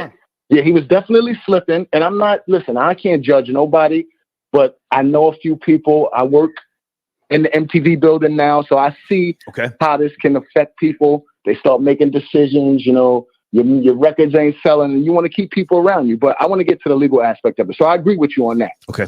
I think these charges, I think it's a bad look for him, first of all. He's in jail right now. Mm-hmm. So I was a little surprised, but I think that's a bad sign. I think he'll probably get out tomorrow with an ankle bracelet. Okay. They're definitely not just letting him go. And I think the case, I think it's got some legs. I think the same thing that got him into this situation, the bad judgment, will be the same thing that ultimately helps him when they start to examine like the character of some of these witnesses. I don't know who they are. Okay. But I think that he's in a bit of a jam. I don't know if it's over for him just because of who he is and the resources he has. But this is as close. If he gets away with this, he got to seriously have a conversation with himself, because this is like the second time he's been on trial in like the past 20 years or whatever. So it's like, you're a millionaire, you're a billionaire, but why do you keep getting locked up? It's really bad. So, I'm a reserve judgment on that. But I think it's as much as he's got working for him, there's a lot working against him. The Cassie thing obviously didn't look too good. But I also think if you're Cassie, you want to kind of stay out of this, because I don't know. I didn't read the open indictment. I know it's open now, and I don't know what they predicating everything on. But if they're predicating it on anything that she said, that could be a problem for her. Because like right now, she's really the only person that's admitted to any kind of wrongdoing. And again, this is all hypothetical, but I think he's in a bad situation for sure. He's in a bad situation. If I can respond to what you're saying. Absolutely. There's supposedly a mountain of evidence that they have. I have not seen too much of the evidence. I do have the complaint and all that stuff. I was a little busy today, and I'm gonna comb through it tomorrow morning, with fresh eyes and a cup of coffee. But I wanted to focus tonight on the atmosphere of acceptance. He's an older guy. Absolutely. He's an older guy, and the conspiracies are nice. We have to keep the bullshit going. We want to be entertained, but let's not take off the table that you can't keep having these people around you who are unproven. And in the world of rap music, it's a joke sometimes when people bring in other people unproven and I'm not just saying street activity, but anything by way of accounting, of fashion, any type of sales, and they just take a liking to them and then they co-sign them. Then you have people that if they fall short or fail, they then become your haters, and they may hate behind the scenes and jam you up. I think he did a lot of that. He put on a lot of people. I would never say he didn't give people jobs and opportunities. But if you're getting sloppy as you get older, you have to own up to some of this stuff. I just want to say that. Star, I 1000% agree. And you can even see it, like, if you look at it from a record perspective. I mean, what was his last real successful joint? Finna Get Loose? And that was a surprise. Like, I was like, oh, snap, Diddy got another hit again. But you could see the decline musically. And I'm not saying he was falling off, but I mean, I guess I've never been an executive, so I guess it's not an easy job to continue to find talent that could put out records that will sell. So to your point, yeah, I was watching it because I've been like a supporter, even at times when Diddy has said things and done things, like when he threw Kanye under the bus behind Kanye's comments. I felt Diddy was out of line for that. So maybe, this is payback for him not keeping his mouth shut. And Kanye's an idiot, by the way. I'm not advocating for him. But what I'm saying is, Kanye's, dude, I wouldn't let Kanye walk my dog. Kanye would get my dog killed, but I do think you're right when it comes to that. You gotta, it's like, I think in his case, I mean, I've met Diddy a couple of times. He used to come into the Mart when I was a kid. He used to go into Black Men Jewelers. Roger Bonds. I'm not, I'll put it to you like this. I'm going to keep it light because I know you've been asking about Roger. I know Roger too. Like, if I saw him in the street, we would stop. I will say this, Roger, I was a little surprised when one day I was with a friend who was friends with Sherry Dennis, and we ended up going down to Daddy's house. And when we were leaving after that night, and Diddy had walked in. So it was like, I came in and saw Diddy. He didn't know me, but he looked at me like I had three heads. But as we were leaving and we're outside, I see Roger going into the studio, and I said something to him, and he was like, yeah, you're in good company. But I was a little shocked because, to be straight forward with you, I knew Roger before I knew he had anything to do with Diddy. And that doesn't mean he didn't know Diddy before that. Right. But he was into drug dealing. So maybe that speaks more to that point where it's like, well, let's say allegedly, because I don't know. Allegedly. I don't know you, and I don't want to co-sign, that's right. And I'm not something that he may pursue by way of legal means. I don't know that to be. I don't know that to be true. We cannot Go do that. Go ahead. Yes, we can't do that on the Star Report because I need you. No, but I mean, that's to your point. Like, maybe that's why Diddy being so thirsty just to make sure he's got this all hands on deck crew always and is always relevant. That could be what has gotten him into this situation. Because I mean, I'm curious to see.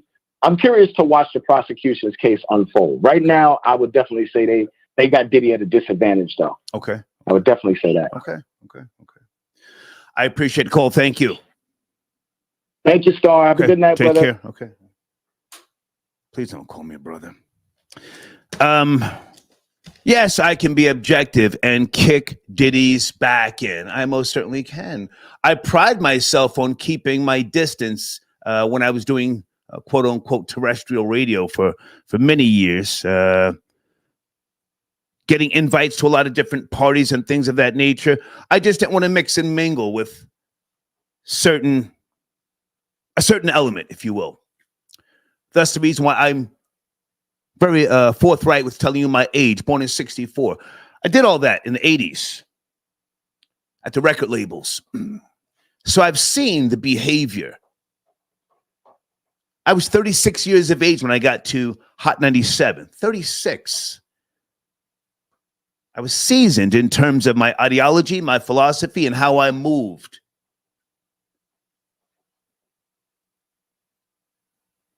What he's going through right now, in my opinion, it's just catching up to him. But I can kick his back in. Let's not ever get it twisted. We're associates. We're not friends. All of these guys have invited me to their homes. And I always said, nah, I'm okay. Let's just keep it, Let's just keep it here. Come on the show if you want. I want to hang out with you. Oh, Russell, Hamptons. Even last time I saw Leor, he's inviting me to his home. I think that was like 2009. I said, I'll get back to you on that. You go to some of these guys' parties or homes, you drink something. Next thing you know, you wake up next to a nigga named Taekwon with a fucking lace front. Just wanted to say that. Let me go to area code 973. We're talking about Diddy. Late night. Denied bail. You there? 973. Good evening, Star. How are you? Good. What's cracking, man? Good. Did everyone expect anything else? You cannot get a bail. This is a man of means. Private jets. He has access to unlimited funds. How are you going to give this guy a bail? You got to keep in mind when you're playing with these federal cases, these alphabet boys is serious. The average federal investigation lasts a minimum of 18 months. A lot of people don't even remember what they had for breakfast yesterday. How you going to remember what you did 18 months ago? Right. That's the first thing. Second of all, if they're doing all of these civil suits, you're going to have to name Janice Combs in them. Oh, you took it there. You took it there. Yeah, I went there. Yeah, you have to name his mother because from what they're saying, as per Mace, a lot of stuff is in Janice Combs' name. So she has to be named in it as well. As far as the Kevin Lyles situation, Kevin getting out of Dodge. That's old hip hop money. People don't realize it. Kevin Lyles, Leo Cohen, Russell Simmons. That's old Upper Saddle River money. Yeah. You know, they had 300 million back when 300 million was 300 That's million. North Jersey for those who don't know. Saddle River. Go ahead. Yeah, exactly. So that's that kind of money. He's just getting up out of Dodge now. He know where a bunch of skeletons are. Trust me, he does. Yeah. And he's just trying to get clear. So that's basically all I had to say about it, man. Well, hang on a second. Do you think he's gonna try to run Kevin Lyles? If I were him, I would. If he's smart, he should go with Russell. I mean, they were both running around with them bees, sitting in those squats and all that other type stuff they was doing. He might as well get out of Dodge quick. He's pretty much the equivalent, for people that don't know him, of what's that? Kareem Biggs Burke. Mm-hmm. He's like that. He was more low key, but he was still in the mix. Yeah. So that's just what it is. But that's old hip hop money. He had $100 million a long time ago. Yeah. Yeah, Kevin was getting money back with Milli Vanilli back in the day. So he's not new to living good. And that's why yesterday when I said Kevin Lyles, I mean, I wish nothing bad upon him, and then this morning we wake up and whoa, Kevin Lyles stepped down. I said, I think I think he might try and run for it. Or he's working with the feds. One or the other. You have the last word. Are you there? Did your call drop out, sir? 973. Okay, I think I'm still here, Strong. I'm still here. Good, finish up. You know what? If he is a CI, they just ended it for him and they're bringing him in now. So we'll see, as they say. Good point. Thank you for your call. Have a good night. Salute. Thank you. Salute. Okay. Yes, sir. Maria Daly, I got your link. Thank you so much, guys. Let me put her a link to her channel in my live chat. Thank you, young lady. It looks like you're doing some really good work. I will check out your channel tomorrow. She's got up to the hour content. Maria Daly TV on YouTube. Okay. Do you want to call in and promote your platform and give us an earful? Pause, with regards to can they go to her community section? Okay, you got to get that community section popping, young lady. Okay, but she does do timely and insightful coverage. Okay, thank you for your support, Maria. Okay, Shazam, peace to the gods. Shazam. Okay, he says, Star, you ain't never lie. You don't take you don't. What is it? He's okay. You don't respond to niggas from the past. Nah, man. If I knew you from the 80s or the 90s, I mean, what do we really have to talk about? Big Elvis the Chef, I got your donation. Thank you for tapping in. Hold on a second.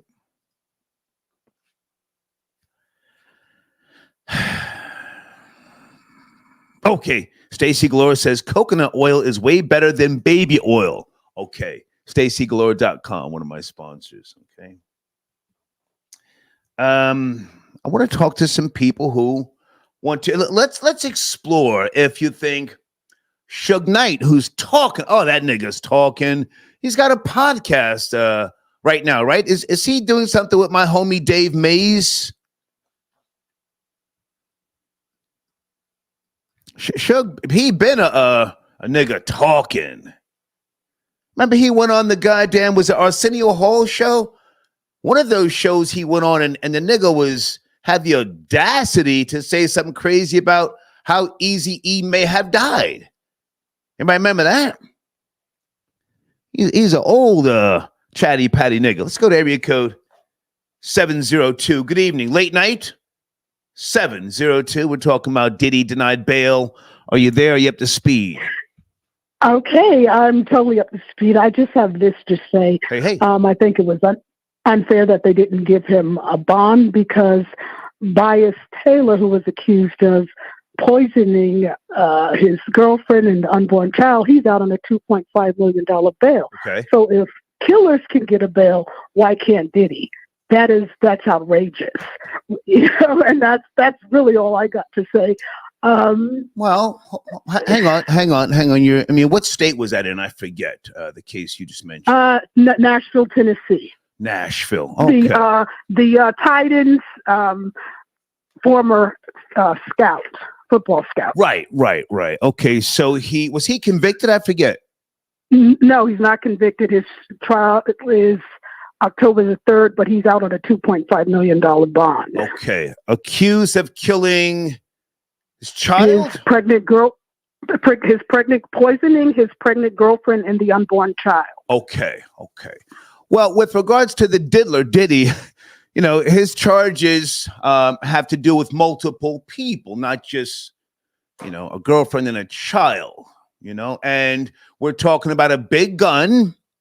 And the feds like to shake a tree, in what is now the most dominant genre, to see who else can fall out of that tree. So might you understand the reason for no bail? Let's be objective here. At this point in time? And it's still unfair because there are people who've done worse, murderers, and they get bailed out. Yes. It's totally unfair. I understand about the charges, also the 10 civil lawsuits. It still doesn't warrant him to sit in a Brooklyn federal jail until the trial is completed. That's wrong. I don't care how many people hate him. Stay with me. Stay with me. What state are you calling from? Are you from the New York tri-state? Yes. Okay. Westport, Connecticut. Okay. What do you think about a possible confidential informant who got sloppy and they want to sit him down, make him dry out in a jail cell so that he doesn't run his goddamn black mouth and cause problems? What do you think about that narrative? I can't because it's unfair. It's unfair. We're not. It's unfair that he's a confidential informant, or it's unfair for the feds to pull in one of their own and sit him down until he cleans himself up. What's not fair? We don't know if he is an informant. We don't know that for a fact. We're only speculating. Everything is speculations at this point, except the Cassie situation because we've seen the video. Other than that, we don't have concrete proof. Okay. It's all speculation except Cassie. Okay. Are you a woman of a certain age? Yes. Okay. 45.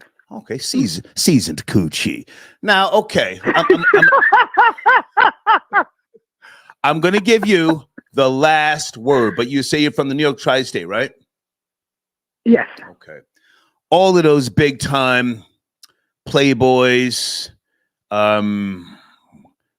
people of impact. I'm not going to put the label drug dealer on Diddy, but he's been hustling rap music. That's drugs in a sense. You reach a certain level, you have to play ball with, the authorities. Yes, you can't just run amok doing people dirty without being brought in to sit down at some point. Would you agree? I agree, but what I think, Star, I think he pissed off somebody with a lot of power. Bingo. And this is payback. Bingo. This is payback. Yeah. That's what I really believe in my gut, that he pissed off somebody in high power. And I think it's deeper than the Diego lawsuit. I think because they said that he had videos. So obviously he had videos of somebody very powerful, and there was rumors that he was blackmailing whoever this powerful person is. And that's why this all came down. Do you think that he may have videotaped somebody's child? I mean, I don't mean a minor, but somebody's baby, doing something, taking it on all fours perhaps, and didn't realize what he had. And then when he was approached, he responded in his very arrogant tone. He's arrogant. I mean, I don't have a problem with him being arrogant, but I'm saying, do you think that's plausible? Because what's that guy's name? Something Stewart. I keep forgetting his name, from Atlanta. I think he was dating Kim Porter, and he was a music executive. That guy killed himself. You know what I'm talking about? Oh, I know the guy you're talking about. Yes, I do know the guy you're talking about. I just don't remember his name.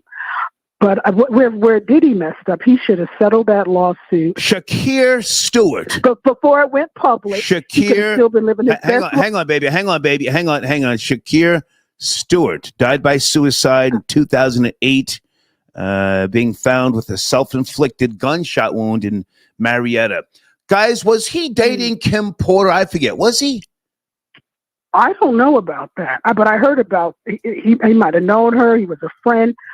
But I heard that rumor that they thought Diddy had something. I mean, they'll pin anything on Diddy at this point.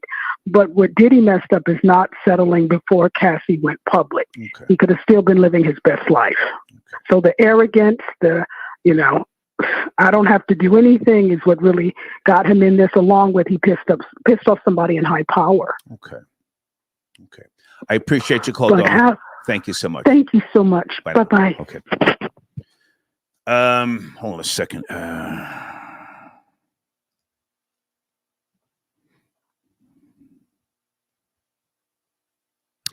Okay. According to People magazine, article came out in May of 2024.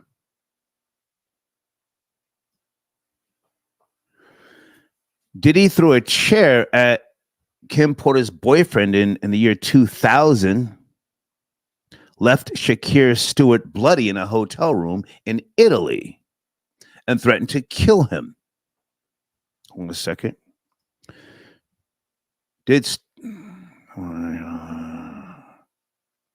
Oh my goodness. Do you think Diddy had that guy killed, and maybe it wasn't a self-inflicted wound? Since we're going there, that guy was a powerhouse. He was up and coming, Shakir Stewart. I'm just asking. I have no proof. Just wanted to put that out there.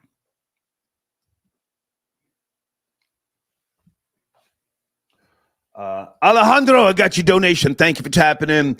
Yeah, I had some technical issues earlier, and I said, I was going to shut it down and do a show tomorrow. But I want to focus on the atmosphere of acceptance tonight, all the details of things and what's going on. Other people are doing great work. Again, I like to give other people credit. So if anybody is doing very detailed coverage of the new OJ upcoming trial, please reach out to me. I have no problem promoting you. Okay. Okay. Houston tapping, and Houston says, "Nigga, lock everybody up." That sounds hot.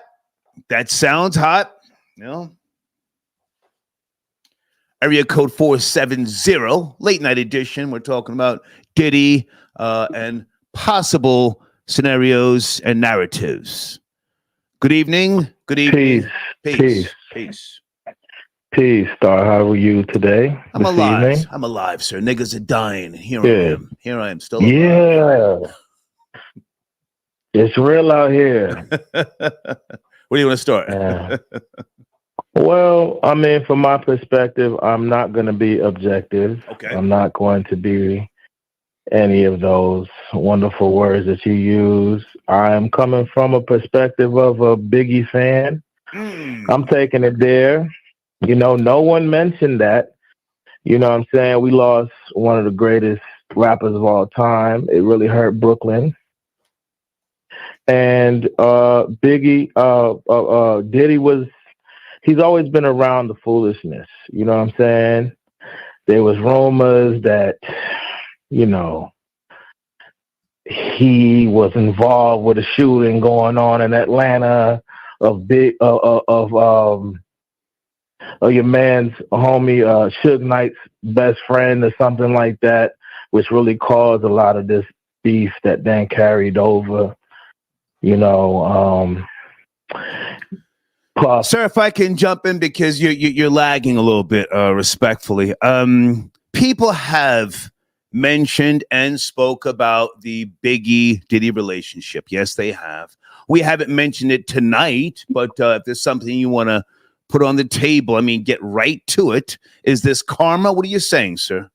About the death? Exactly. I hope the ghost of Biggie and Pac is in the cell right now. Okay. I hope that Diddy is crawling up a wall. Okay. Whatever demons that are inside him is coming out of his flesh, and he loses everything. You know what I'm saying? He even was behind the shooting inside the club, and then got Sean to take the case. You know what I'm saying? Well, that hasn't been proven, sir. That's alleged. I can hear that you're. Excuse me. I can hear that you're in your feelings, and I can understand that. But let's stick to the facts, okay? Stick to the facts. Well, this is my speculation. You know, I'm being, you know, open here. I'm glad to see it happen. It's been a long time coming. Okay. You know, he has been a terror. You know, he was saying beating up Cassie. All this stuff. I mean, I'm glad it's happening, you know, and I'm sure there's other cats that are just as wicked that we looked up to in the music industry. Yeah. You know, but if we got to know them personally, they were terrible people. Yeah. You know, but it's overdue. And you know, I really wish that Big was wish that Pac was there. Any personal experience with I was raised, you know, I was raised in New York. I never knew Pac or Big, you know, I've always was just a fan out of Brooklyn, you know, and when he passed, it really affected the whole thing. You know, I was watching Video Music Box when they was doing the East and West. It just all of this surrounded by, and the one thing that pissed me off about Diddy is the fact that after Pac died, he requested Big to go over there to Cali, knowing how hot it was. It's just nasty work, man. It's nasty, bro. You know what I'm saying? And then you come out with that "I'm missing you" and you twirling on the stage. You know what I'm saying? On a No Way Out album, all this foolishness with this guy. So I believe personally, the reason why he's such a sexual deviant is because of all the nasty things that he has done. And he might manifest it like psychologically, express it in a sexual tone. You know, he tries to defile others, and it's all coming down on him. You know what I'm saying? Like maybe, you know, like the filming of the sexual acts, and then keeping the tapes. You know, not bearing the tapes. You know, okay, you want to have a little weight on someone. Just demonic work, sir. Demonic work. Keeping those videos. Go ahead. Yeah, it's like, okay, it's on a gangster tip, you'll have evidence to say, hey, if you ever sue me, I got a tape on you, right?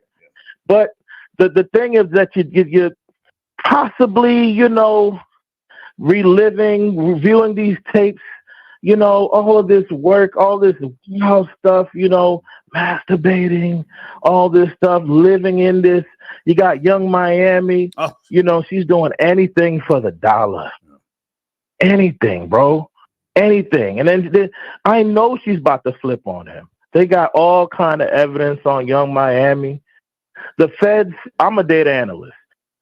These people go all in your business. They're going to pull all the data. They're going to get all the photos, and they're going to sit there and look at you. Because they got all... If I can jump in for a second, sir. You say you were a Biggie fan. Biggie fan. Yeah. Okay. Yeah, man.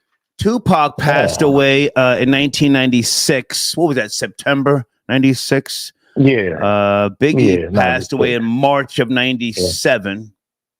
Right after. Do you think? And this Right is a wild theory. He said, "Oh, this is wild." Do you think that Diddy gave up Biggie as a sacrifice? I mean, nobody knew his full potential in terms of being a rapper, and I'm not sure if you knew. But Biggie was trying to leave, Diddy. Did you know that? Yeah. He didn't want to sign. There was no reason for him to go to L.A. Hang on, slow down, slow down. There was no reason for him to go to L.A. And that was a year later. Not the right time to send him out there. Do you think that he sacrificed him? Right. You know, he was breaking protocol. He was trying to bring Junior Mafia over to Bad Boy. You know what I'm saying? Like, Diddy was, Biggie didn't even like. I'm talking about to the upper elites, sir. Right. The upper elites to then climb up that ladder even more. Because, you know, a lot of times when you, in that world, if we're talking Illuminati, you know, people make sacrifices to show others their power to do things and to not break and or fold. Would you agree with that? Yeah, break any rules to show their allegiance, that there's no stopping their greed and their dedication. Yeah. This is spiritual warfare on a higher level. Oh, yeah. You know, and there's been a lot of rumors of this in the music industry. You know, it's just sad, bad work, and I'm happy that it's happening, and you know, it's being exposed. You know, it's being exposed, and it's overdue. Thank you for your call, sir. Thank you so much. Have a good evening. Thank you.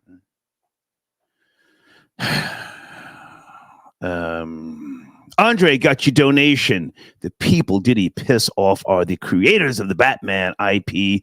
Wow, you're going there. They reached out to Diddy when he wore the Batman costume. The next year, he dressed as the Joker. Okay, you're saying he pissed them off. I did hear that somebody, maybe that's the people you're talking about, asked him not to wear one of those costumes anymore. Are we going there, guys? Are we going there in the late night? Once again, folks, that's my PayPal information right there. But the Cash App still works fine. Thank you for your support. But I just want to remind you that we do have PayPal. Everybody doesn't use Cash App, all right? What else on my table here am I forgetting? In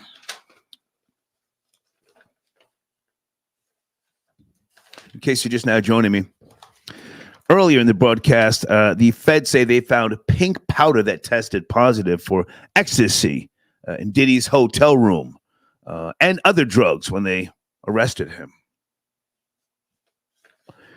Diddy might be a junkie, an old junkie, you know? Trying to get his fix. You know, as you get older, you think about different type of sexual deviant behavior, and as you get older, you don't have the stamina like you used to. Maybe he's sick and twisted. Maybe some of those demonic ways haunt him. He tries to do those things he once could do and can't get there, and that's why he does drugs. I don't know. I'm speculating. Wait a minute. Wait a minute. Who is this in my queue here? Wait a minute. That name and number looks familiar. 702. You know who it is in your queue. I just glanced over there. Jen, how are you? I'm really good. I'm in Florida right now, actually. Okay. I am in Stuart, Florida, on a gig. And I was bored, and I was like, "Let me see what Star is doing. Let me get a little piece of this. Let me get a little piece of this. Let's go. Come on." So I feel like Diddy did Diddy, and I hear a lot of people talking about, no, it was the hoes, it was the feds, it was the people he did. There's so much death and mayhem and deviance around that man that I think it just overtook him. I don't think it was one specific thing, right? Okay. People are saying, oh, the Cassie thing, oh, the Biggie thing.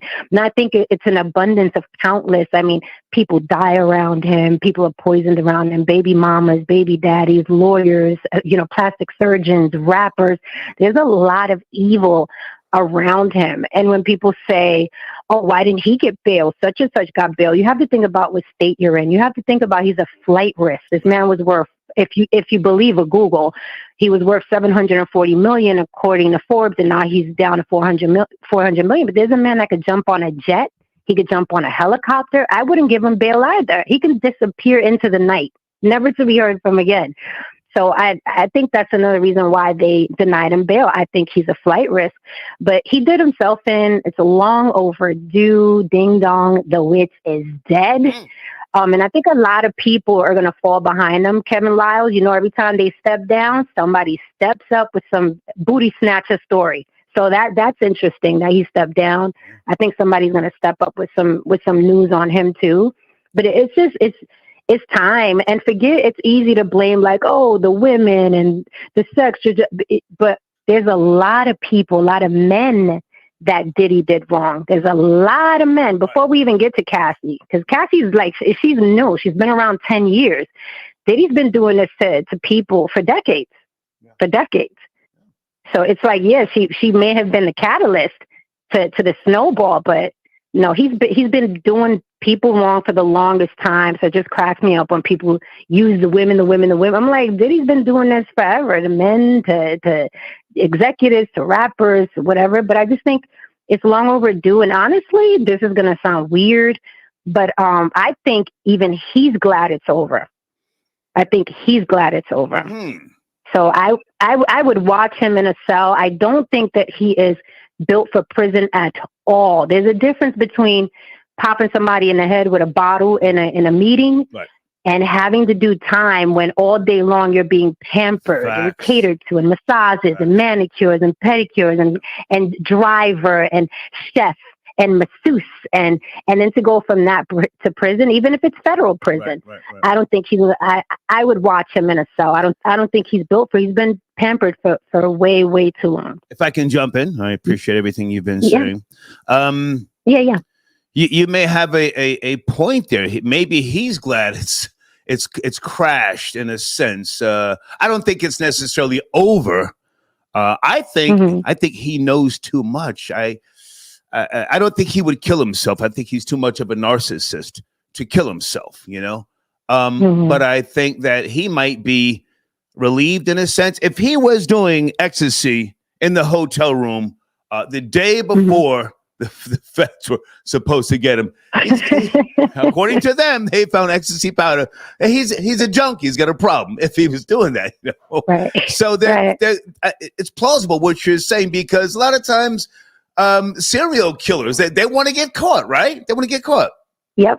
They sure do. Sometimes he just wanted to be over. And I think in his case, I think he just wanted it to be over, and somebody had to stop him, because he wasn't going to stop. Yeah. But I think somebody had to stop him. And honestly, I think he's glad that it's over. I really do. Can't stop. Because he's out of control. Yeah. So I'll stop you. And come on, he's at an age where he's still doing ecstasy. He's out of control. Oh my God. He's out of control. Yeah. I think he's glad it happened.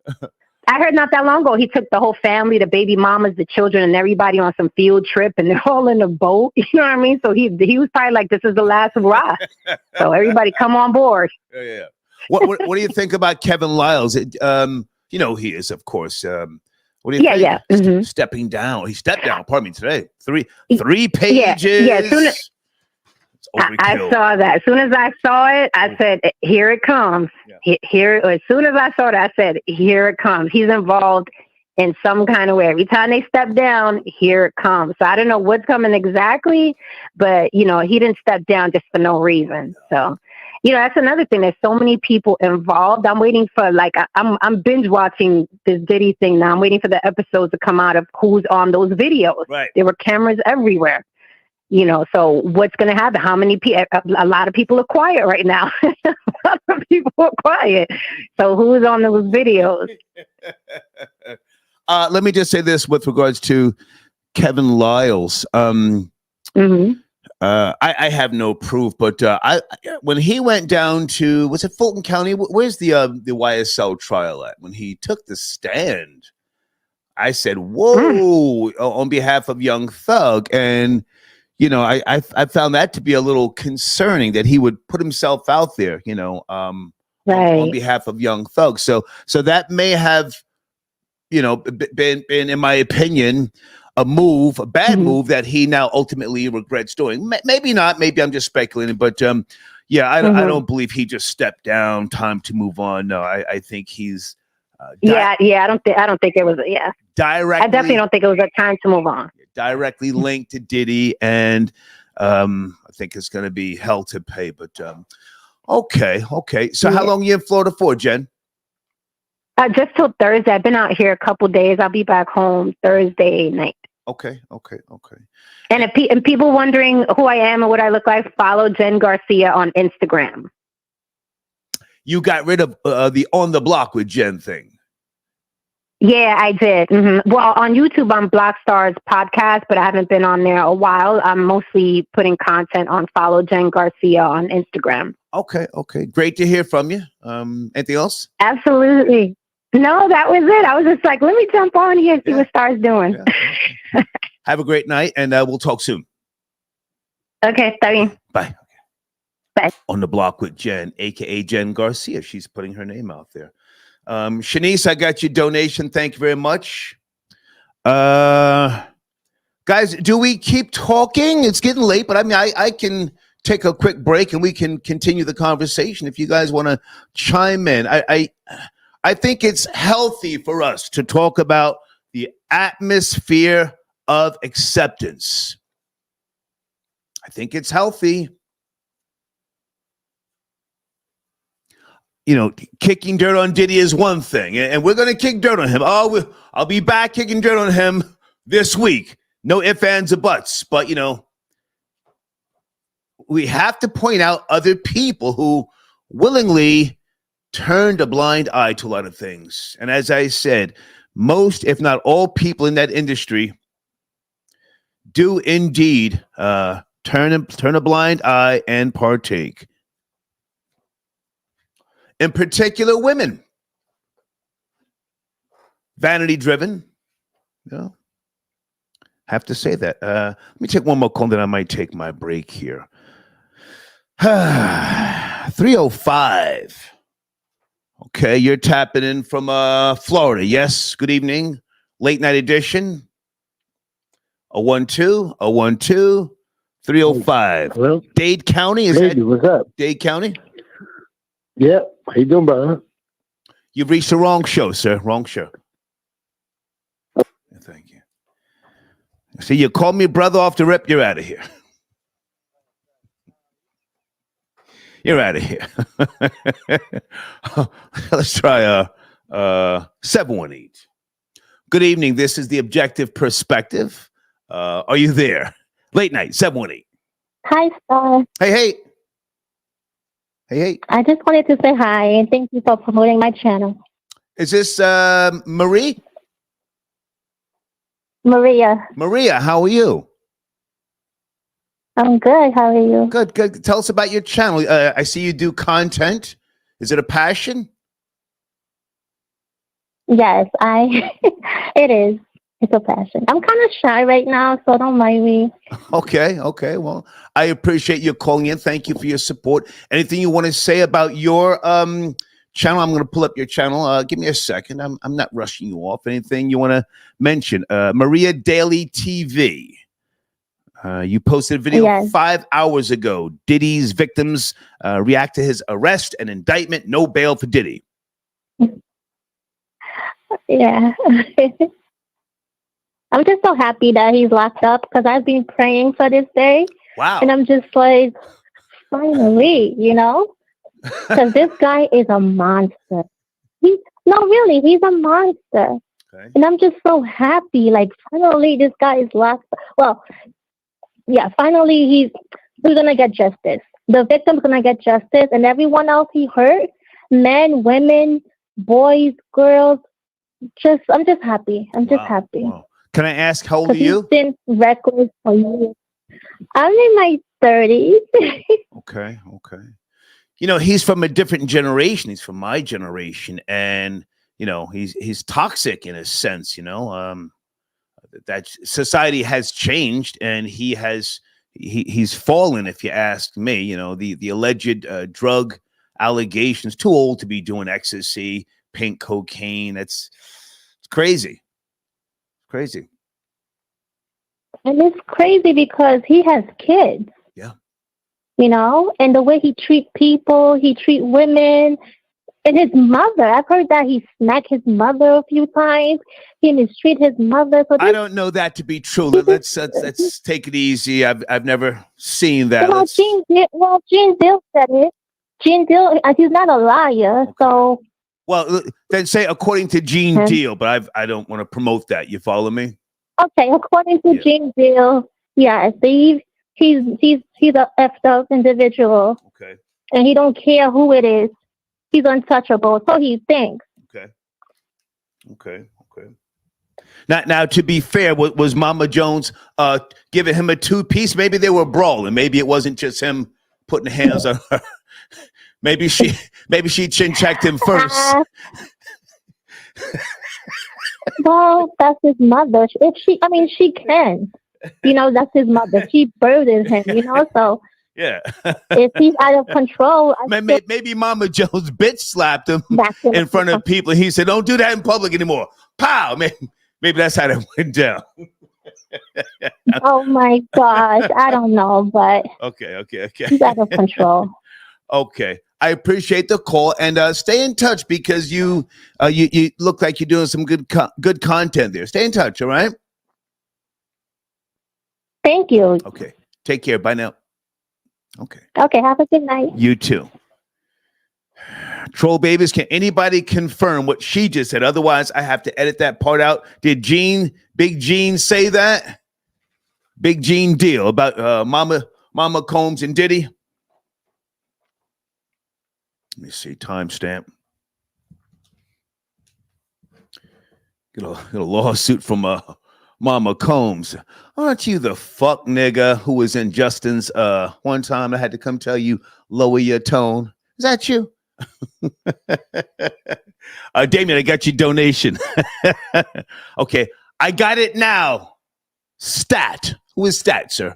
Stat. Did you mean Star? Okay, you got the you learned how to use the Cash App. Okay, thank you, sir. Thank you. Okay, they're in the live chat saying Gene said it. Okay, well, I'm going to say according to Gene, but if there's an issue, that goddamn clip will be edited out. You have to avoid any type of legal stuff. You know, I want to make it clear that I do try to help people if I can. Area code 201, late night. Diddy denied bail. Are you there? You up to speed? Okay. Hey. Couple of things.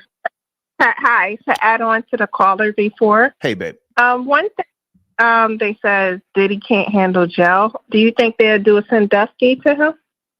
No. Who was the guy that had all the things on Trump and Clinton and all of them? Epstein. And they took him out of jail? Epstein? Yeah. You think they'll do one of those numbers? Well, white folks play dirty. White folks play dirty. I mean, they talk about black on black crime.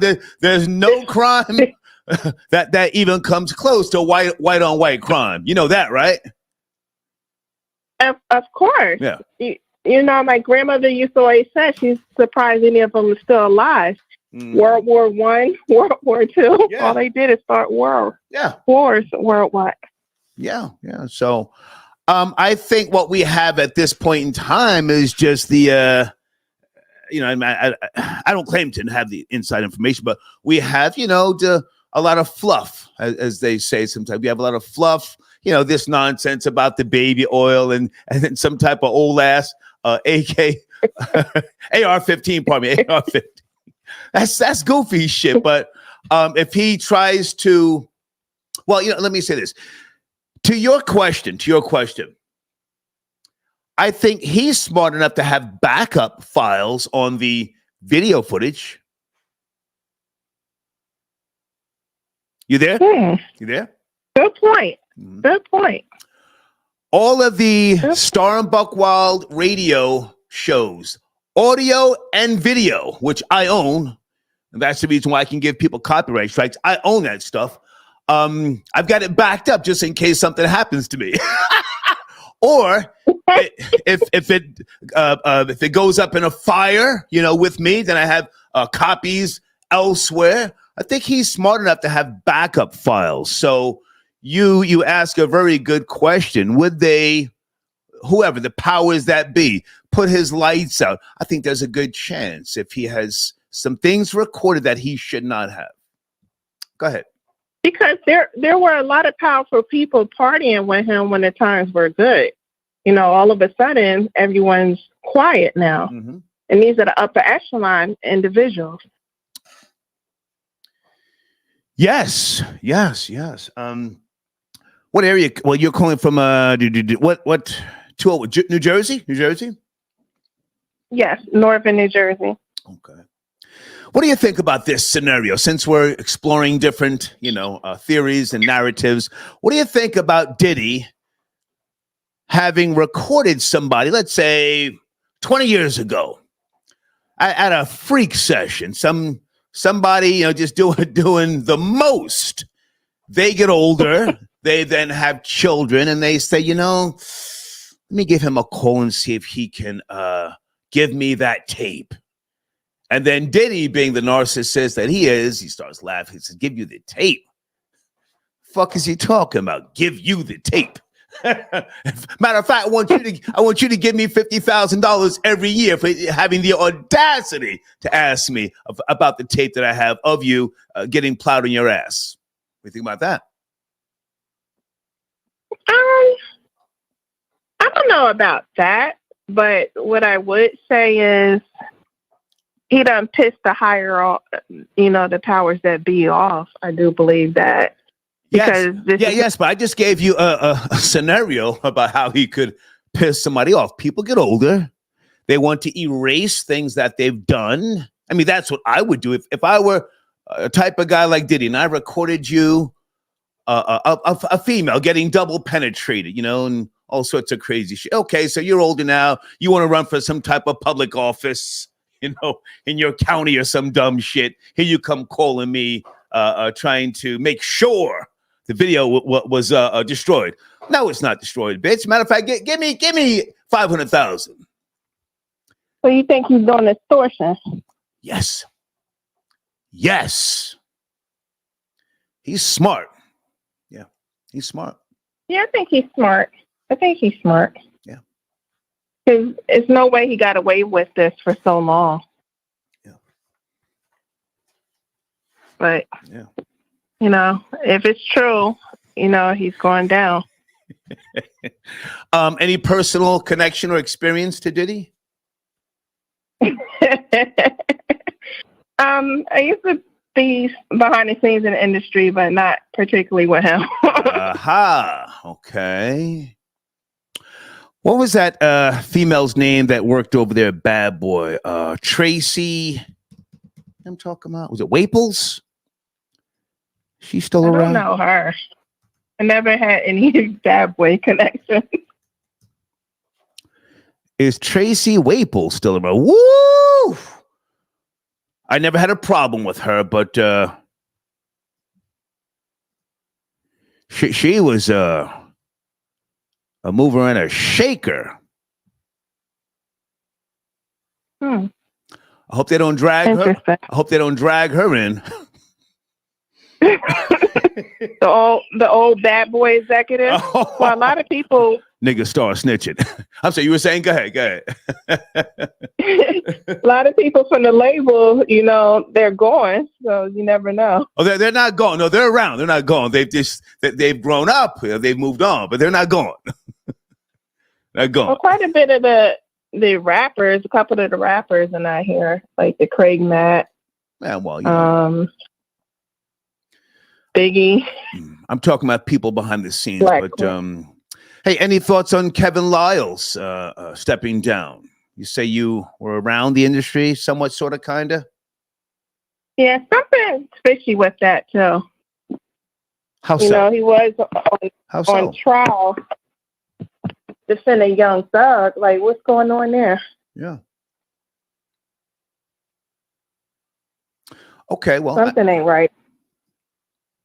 I appreciate the call. You're moving kind of cautious. I can hear it, but I thank you for tapping in. All right. Good night. Good night. Star Report back in the building. Late night edition. Okay, I'm recharged. Got some Pellegrino here. Okay, fresh bottle and some ice. I'm coming to the phone lines shortly. Bear with me. Let me put my email address on the screen for business matters. I keep forgetting to do that from time to time. Hold on. And Varnell, I got your donation. Give me a second. You've sent in 2 donations. I'll be honest. Yes. Okay, there you go. There's my email address for any and all types of business promotion, marketing. We send out analytics, and we have custom campaigns. And I like to talk to you guys who come on as new sponsors. Okay, we can always have a phone discussion. Okay, she says, Star, how do we know the feds never paid you a visit? Who said they didn't? Who said they did? I mean, if you think about it, when I created the whole Star and Buckwild, brand,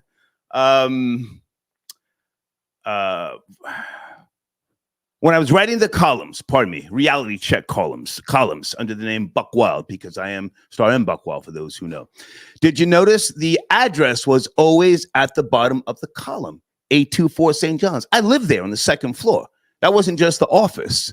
So I've always made myself available. Never been hiding, ever. So, things that I did in the 80s, and things that I took part in, you have to make yourself available if you're working with the authorities. And if you have signed proffer agreements, as I have. Well, thank you for your donation, all right? Let me go to area code. Is this coming from overseas? Are you calling from the Netherlands? Late night. Are you there? Good evening, good morning, wherever you may be. Yes, sir. Good morning. Hey, how are you, man? I'm doing good, man. Good. Where do you want to start? Yeah, I just want to say that Puffy had it coming. Okay. Are you on a headset, sir? It sounds a little echoey. You're calling it from the Netherlands, yes? Can you make some adjustments? Yes, sir. I'm calling overseas. I tried to adjust it. Give me a sec.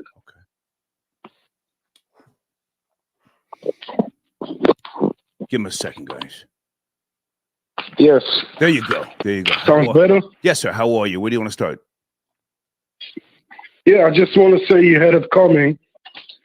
And with the whole Biggie and Pac, and I also believe he lined them up. And yeah, he's just...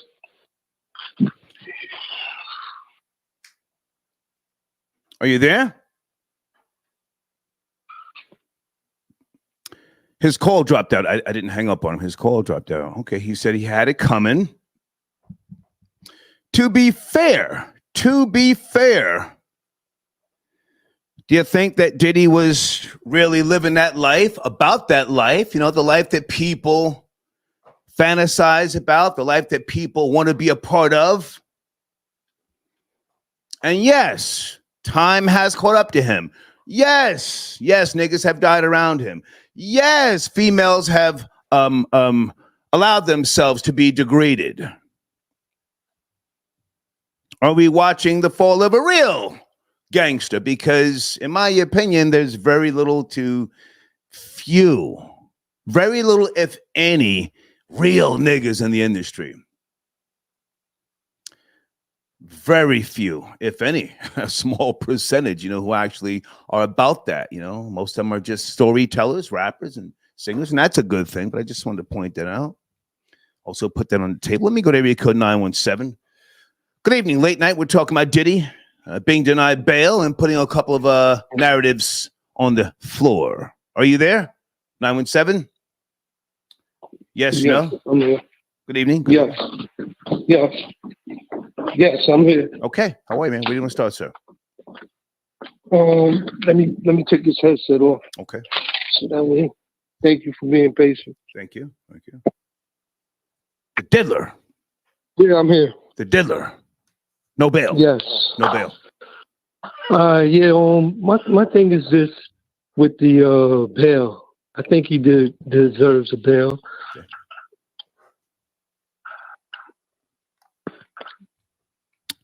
Are you Hello? there? Yes. You say he deserves a bail? Yes, I think he deserves a bail.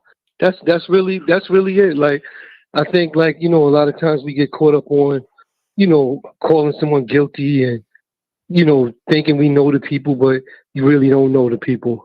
It's almost similar to having a person say, like, well, they're in your car. I'll use that as an example. You don't know what they have on them. Like when they're saying, like, oh, he's having these freak parties. Everybody was there. Doesn't mean that everybody was in those freak atmospheres. It's a big house, So when you think of it like that, like when a person comes in your car, somebody may have something on them, but you don't know that. You're not asking them, yo, do you have a gun on them? Do you have drugs on you? Sometimes people may ask and they may still tell you a lie and say, no, I don't have anything on me, until y'all get pulled over.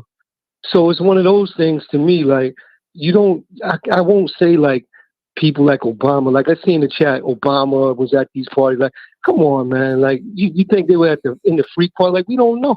They may have been at the party, but that doesn't mean that they were freaking off. You know what I'm saying? I think like we get a little bit, we trying to sensationalize it a little bit too much. And yo, this is a real story. This is a real life. Real people are involved with it. And I don't want to go off the deep end with that. And I do think he deserves a bail because you see people and powerful people like Trump. He's a powerful person. His case was in New York. Yo, he's out on bail, still running for president. So I mean, like, not even out on bail. He got guilty and still out and running for presidency. So, and it ain't me talking against Trump. I'm using that as an example to say, I got you. Diddy should be able to get a bail. Okay. If I can respond to what you're saying, and we're just, exchanging narratives and things like that. I can appreciate everything you've said. Do you think Diddy, for the last 20, 25, or even 30 years of his life, has been living the life of a black man? That's a good question. I mean, with all the resources he has. The answer is no, sir. Let's not play that game. The answer is no, sir. No. You, with all the respect, sir, you could not move next door to Diddy. He wouldn't want your kids playing with his kids. Let's keep it real. Absolutely. So the company that he keeps, the feds, come on, man. I mean, just try to put yourself in their position. Hey, we got to bring him in. He's getting sloppy. Got to bring him in. We have to talk to him and see where he's at. Oh, believe me, they've been talking to him, since they brought him in. See where he's at. If he doesn't sound like he's of sound mind, or coherent or lucid, not coherent, lucid, of sound mind and lucid, then a collective decision might be made. Would you agree with that? No, I can agree with that. I can understand that too. Okay. Especially if you're playing with powerful people, so I can understand that. I even like that analogy, that example you gave when you said that if someone was trying to see if he had any footage on them, that he could possibly flip it on them and say, hey, yeah, I got it, and you're going to pay me more money now, you know? So I can understand some of the things that are being said and why people might be leery or even frightened if he's out, if he has that type of you know, footage or anything on them. I Is he of sound? Hang on a second. Stay with me. Stay with me. Of sound mind and lucid. A lot of legal transactions, you know, can depend on that. If I can just ramble here for a second, and I want to use Diddy as the example. One of my aunties, my old racist Italian aunties, left me her home in Cape May. I got the home now. I got a home. Don't get fucked up. I got a home to go to. And it sits on the goddamn beach. And her son tried to sue me for it. Now, in the 70s, she was a racist piece of shit. My family didn't fuck with her, and she didn't fuck with my family. But as I got older and started doing things that she could see me becoming, you know, a man and a boss and yada yada, she reached out to me. I was shocked. Left me the home. Her son tried to sue me. Now, it was determined that she was of sound mind and lucid when she signed the home over to me. So I said all that to say, Diddy been working with them boys, man. I mean, he can't sue me for saying that. That's not, you know, discrediting him or kicking dirt on his character. But I think, I could be wrong, he's got no bail because they're trying to determine if he is lucid and of sound mind, or is he just an old nigger junkie who should be thrown to the wolves? Go and finish up. Listen, I mean, you said a lot there, so I don't know how to answer that one. I can't speak to that one. If he's no more of use, then what would happen to him? What would happen to him? Of course, they'll discard him if he's no more use. You're right. Yeah. Get him out of there. Yeah. He's food for whoever, however. Put him in general population. Let them work it out. Yeah. Now, listen. I want to be clear. If he is guilty of those things, when you say general pop, yes, he should be where he's at. If he's guilty of those things, I'm not one of those people that's saying like, oh, he should not be, even if he's guilty. If he's guilty, yes, he should be in those in the situation he's in. You know, I just want to say like, as due process, you know, I just believe that part. But you raised some good points as well. As always, you raise a lot. I'll say this. I'll say this. I think most of the case, honestly, is bullshit. It's bullshit. Yeah. But he is food now. He's food for us content creators. I am going to nibble on his carcass. That's a whole fact. Hey, yo. He's food. You follow me? Yes. I thank you for the call, sir. Thank you. Yo, take care, brother. I mean, whoa, you call me brother. Folks, we have to be real with ourselves. I think half the case, if not more of it, is bullshit. But we have to eat, don't we? What is it? September? We're coming into the holiday season. You know, we got to get the likes up. Donations got to be rolling. You know, we got to get those premium ads.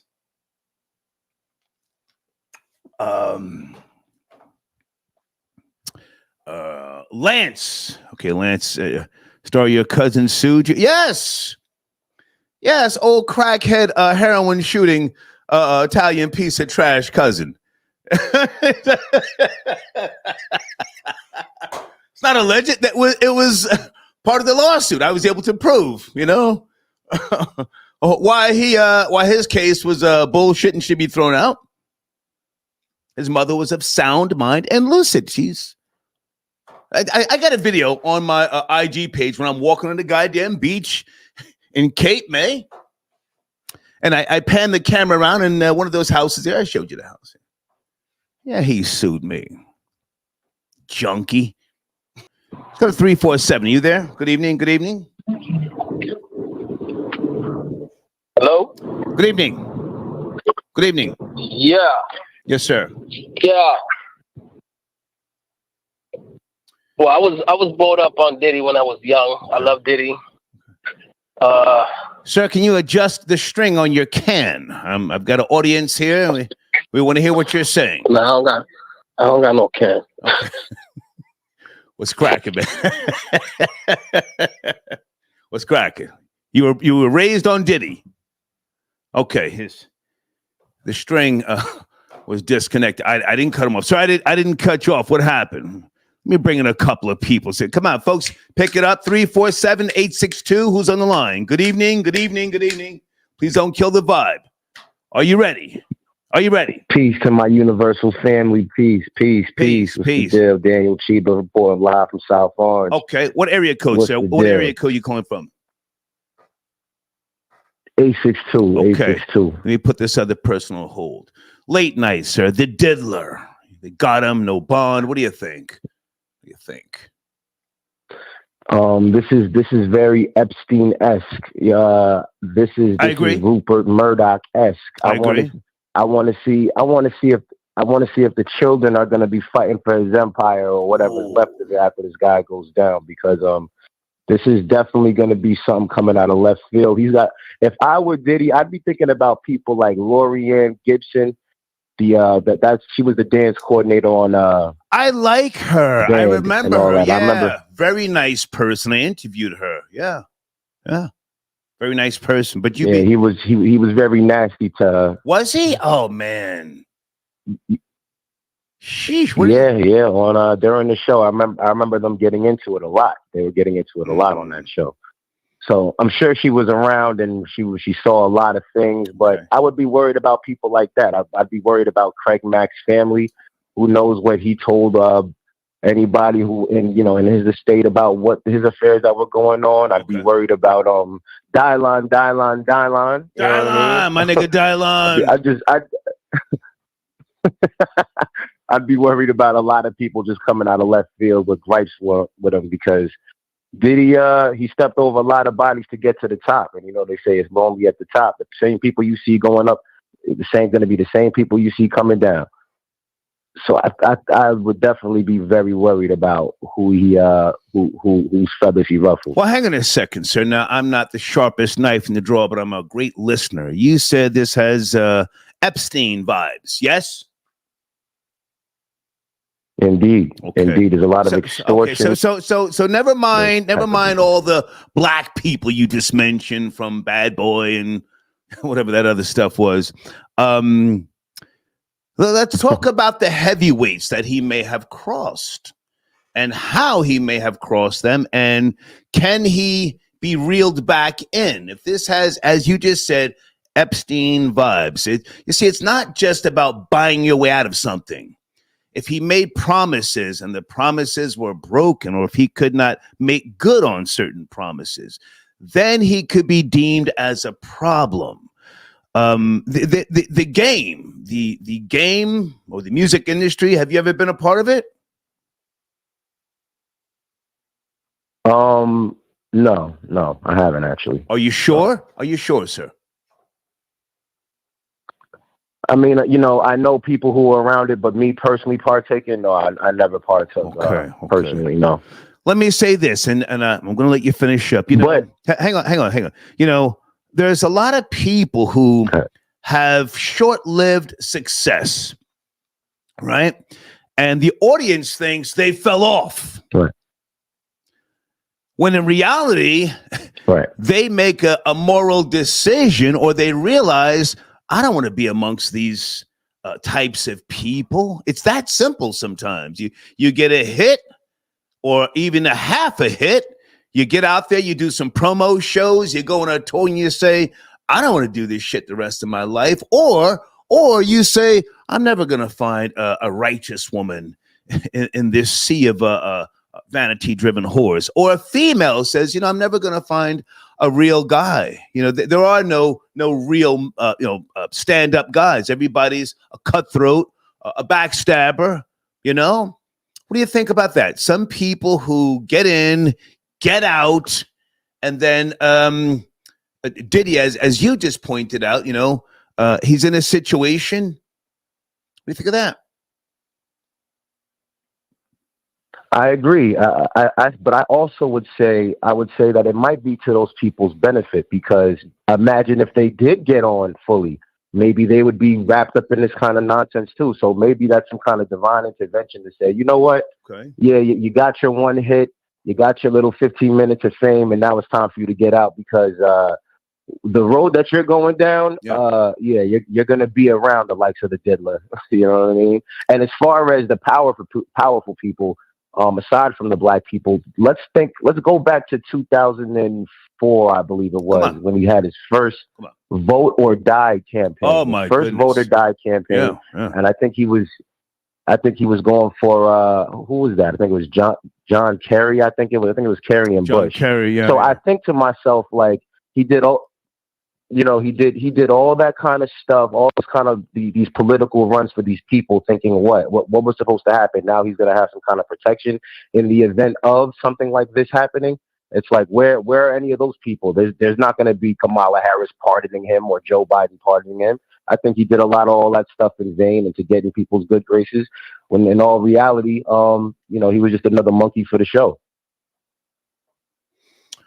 Okay, I have no problem with what you've just said, but we can't ignore this pink cocaine stuff that's going on. That's a huge red flag for a guy his age still to be running around with some piece. Let me stop calling her names. Running around with some girl named Young Miami who allegedly was trafficking the pink cocaine. That's sloppy behavior. Very much so. Yeah.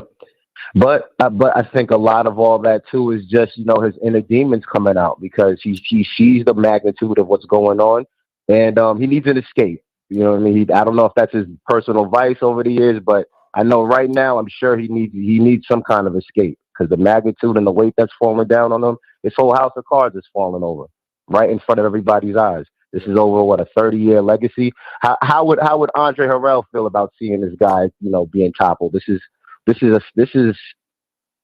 a sight to see. This is definitely a sight to see. I remember you said on one of your older shows, it's the changing of the guard. It is what it is. Well, Andre Harrell wasn't the most upstanding people either. Now let's not act like his he didn't have skeletons in his closet. But okay, I hear you. Well, yeah. But we all, and you know what? You can't even say that Andre Harrell ascended to the heights that Diddy ascended to. So the same people you see going up are going to be the same people you see going down. I think he rubbed a lot of people the wrong way, and now it's his Dylan Dillinger's revenge. I think Dylan had a lot to do with it too. I think Lorianne Gibson. I think people he embarrassed on live TV. Okay. I think these people are just rubbing their hands like Birdman. You know what I mean? They do want to see it. The vultures are out. Okay. They're going to be nibbling on his carcass. Like you just said. And they're enjoying the show. Thank you for the call, man. The show. Thank you. No doubt. Peace. Okay.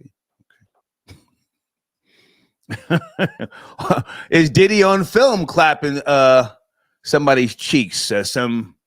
Some famous person, or maybe not a famous, but a powerful person. Do you think Diddy filmed himself in full demonic mode, have on one of those goddamn masks? What was that film with Tom Cruise where they had the mask with the long beak?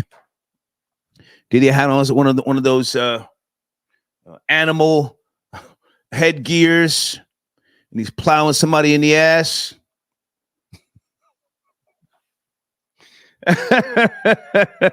Let's speculate, goddamn. Let's go there. Who's tapping it from area code 347? Good evening, 347. Late night. We're going there about the Diddler. Yes, sir. Yes, sir. Yes, sir. How you doing? You can hear me, sir? It's a little. You're a little far away. Are you in a tunnel or what are you doing, sir? Actually, I'm in my car. I don't know if you want me to take it off the car. Hold on a second. Well, I mean, is this better, sir? There you go. Where do you want to start, sir? There you go. All right. First of all, I'd like to say, thank you for your service. You've been putting in service for this community for years now, and we appreciate you. Well, I'm not former military, so when you say service, I don't want people to think I'm, I mean, I'm talking about hip hop service. I'm talking about you've been doing this in the community. Okay. Media service. Go ahead. Correct. Yeah, I've been a fan for quite a while. Okay. But I just want to start off with a caveat before I say anything is that what I'm speaking on is not to actually the guilt of Diddy. I'm actually speaking on the actual adjudication of the case. Okay. I just feel like that they overcharged with the RICO. The Southern Eastern District is the finest, actually, set of lawyers that we have to actually go against major organizations, criminal organizations, real human trafficking organizations, real crimes. So when we have them prosecuting a weak RICO or based upon, and this is a very weak RICO because they really have 3 counts in there. If you read through the RICO, it's approximately 12 pages. I did. And it has a lot of salacious. I did. Yeah, it has a lot of salacious undertones to it, but at the same time, they have only 3 actual charges to it. Now, the fact that you use a RICO is kind of insane because you know what RICO was made for is to take out real criminal organizations.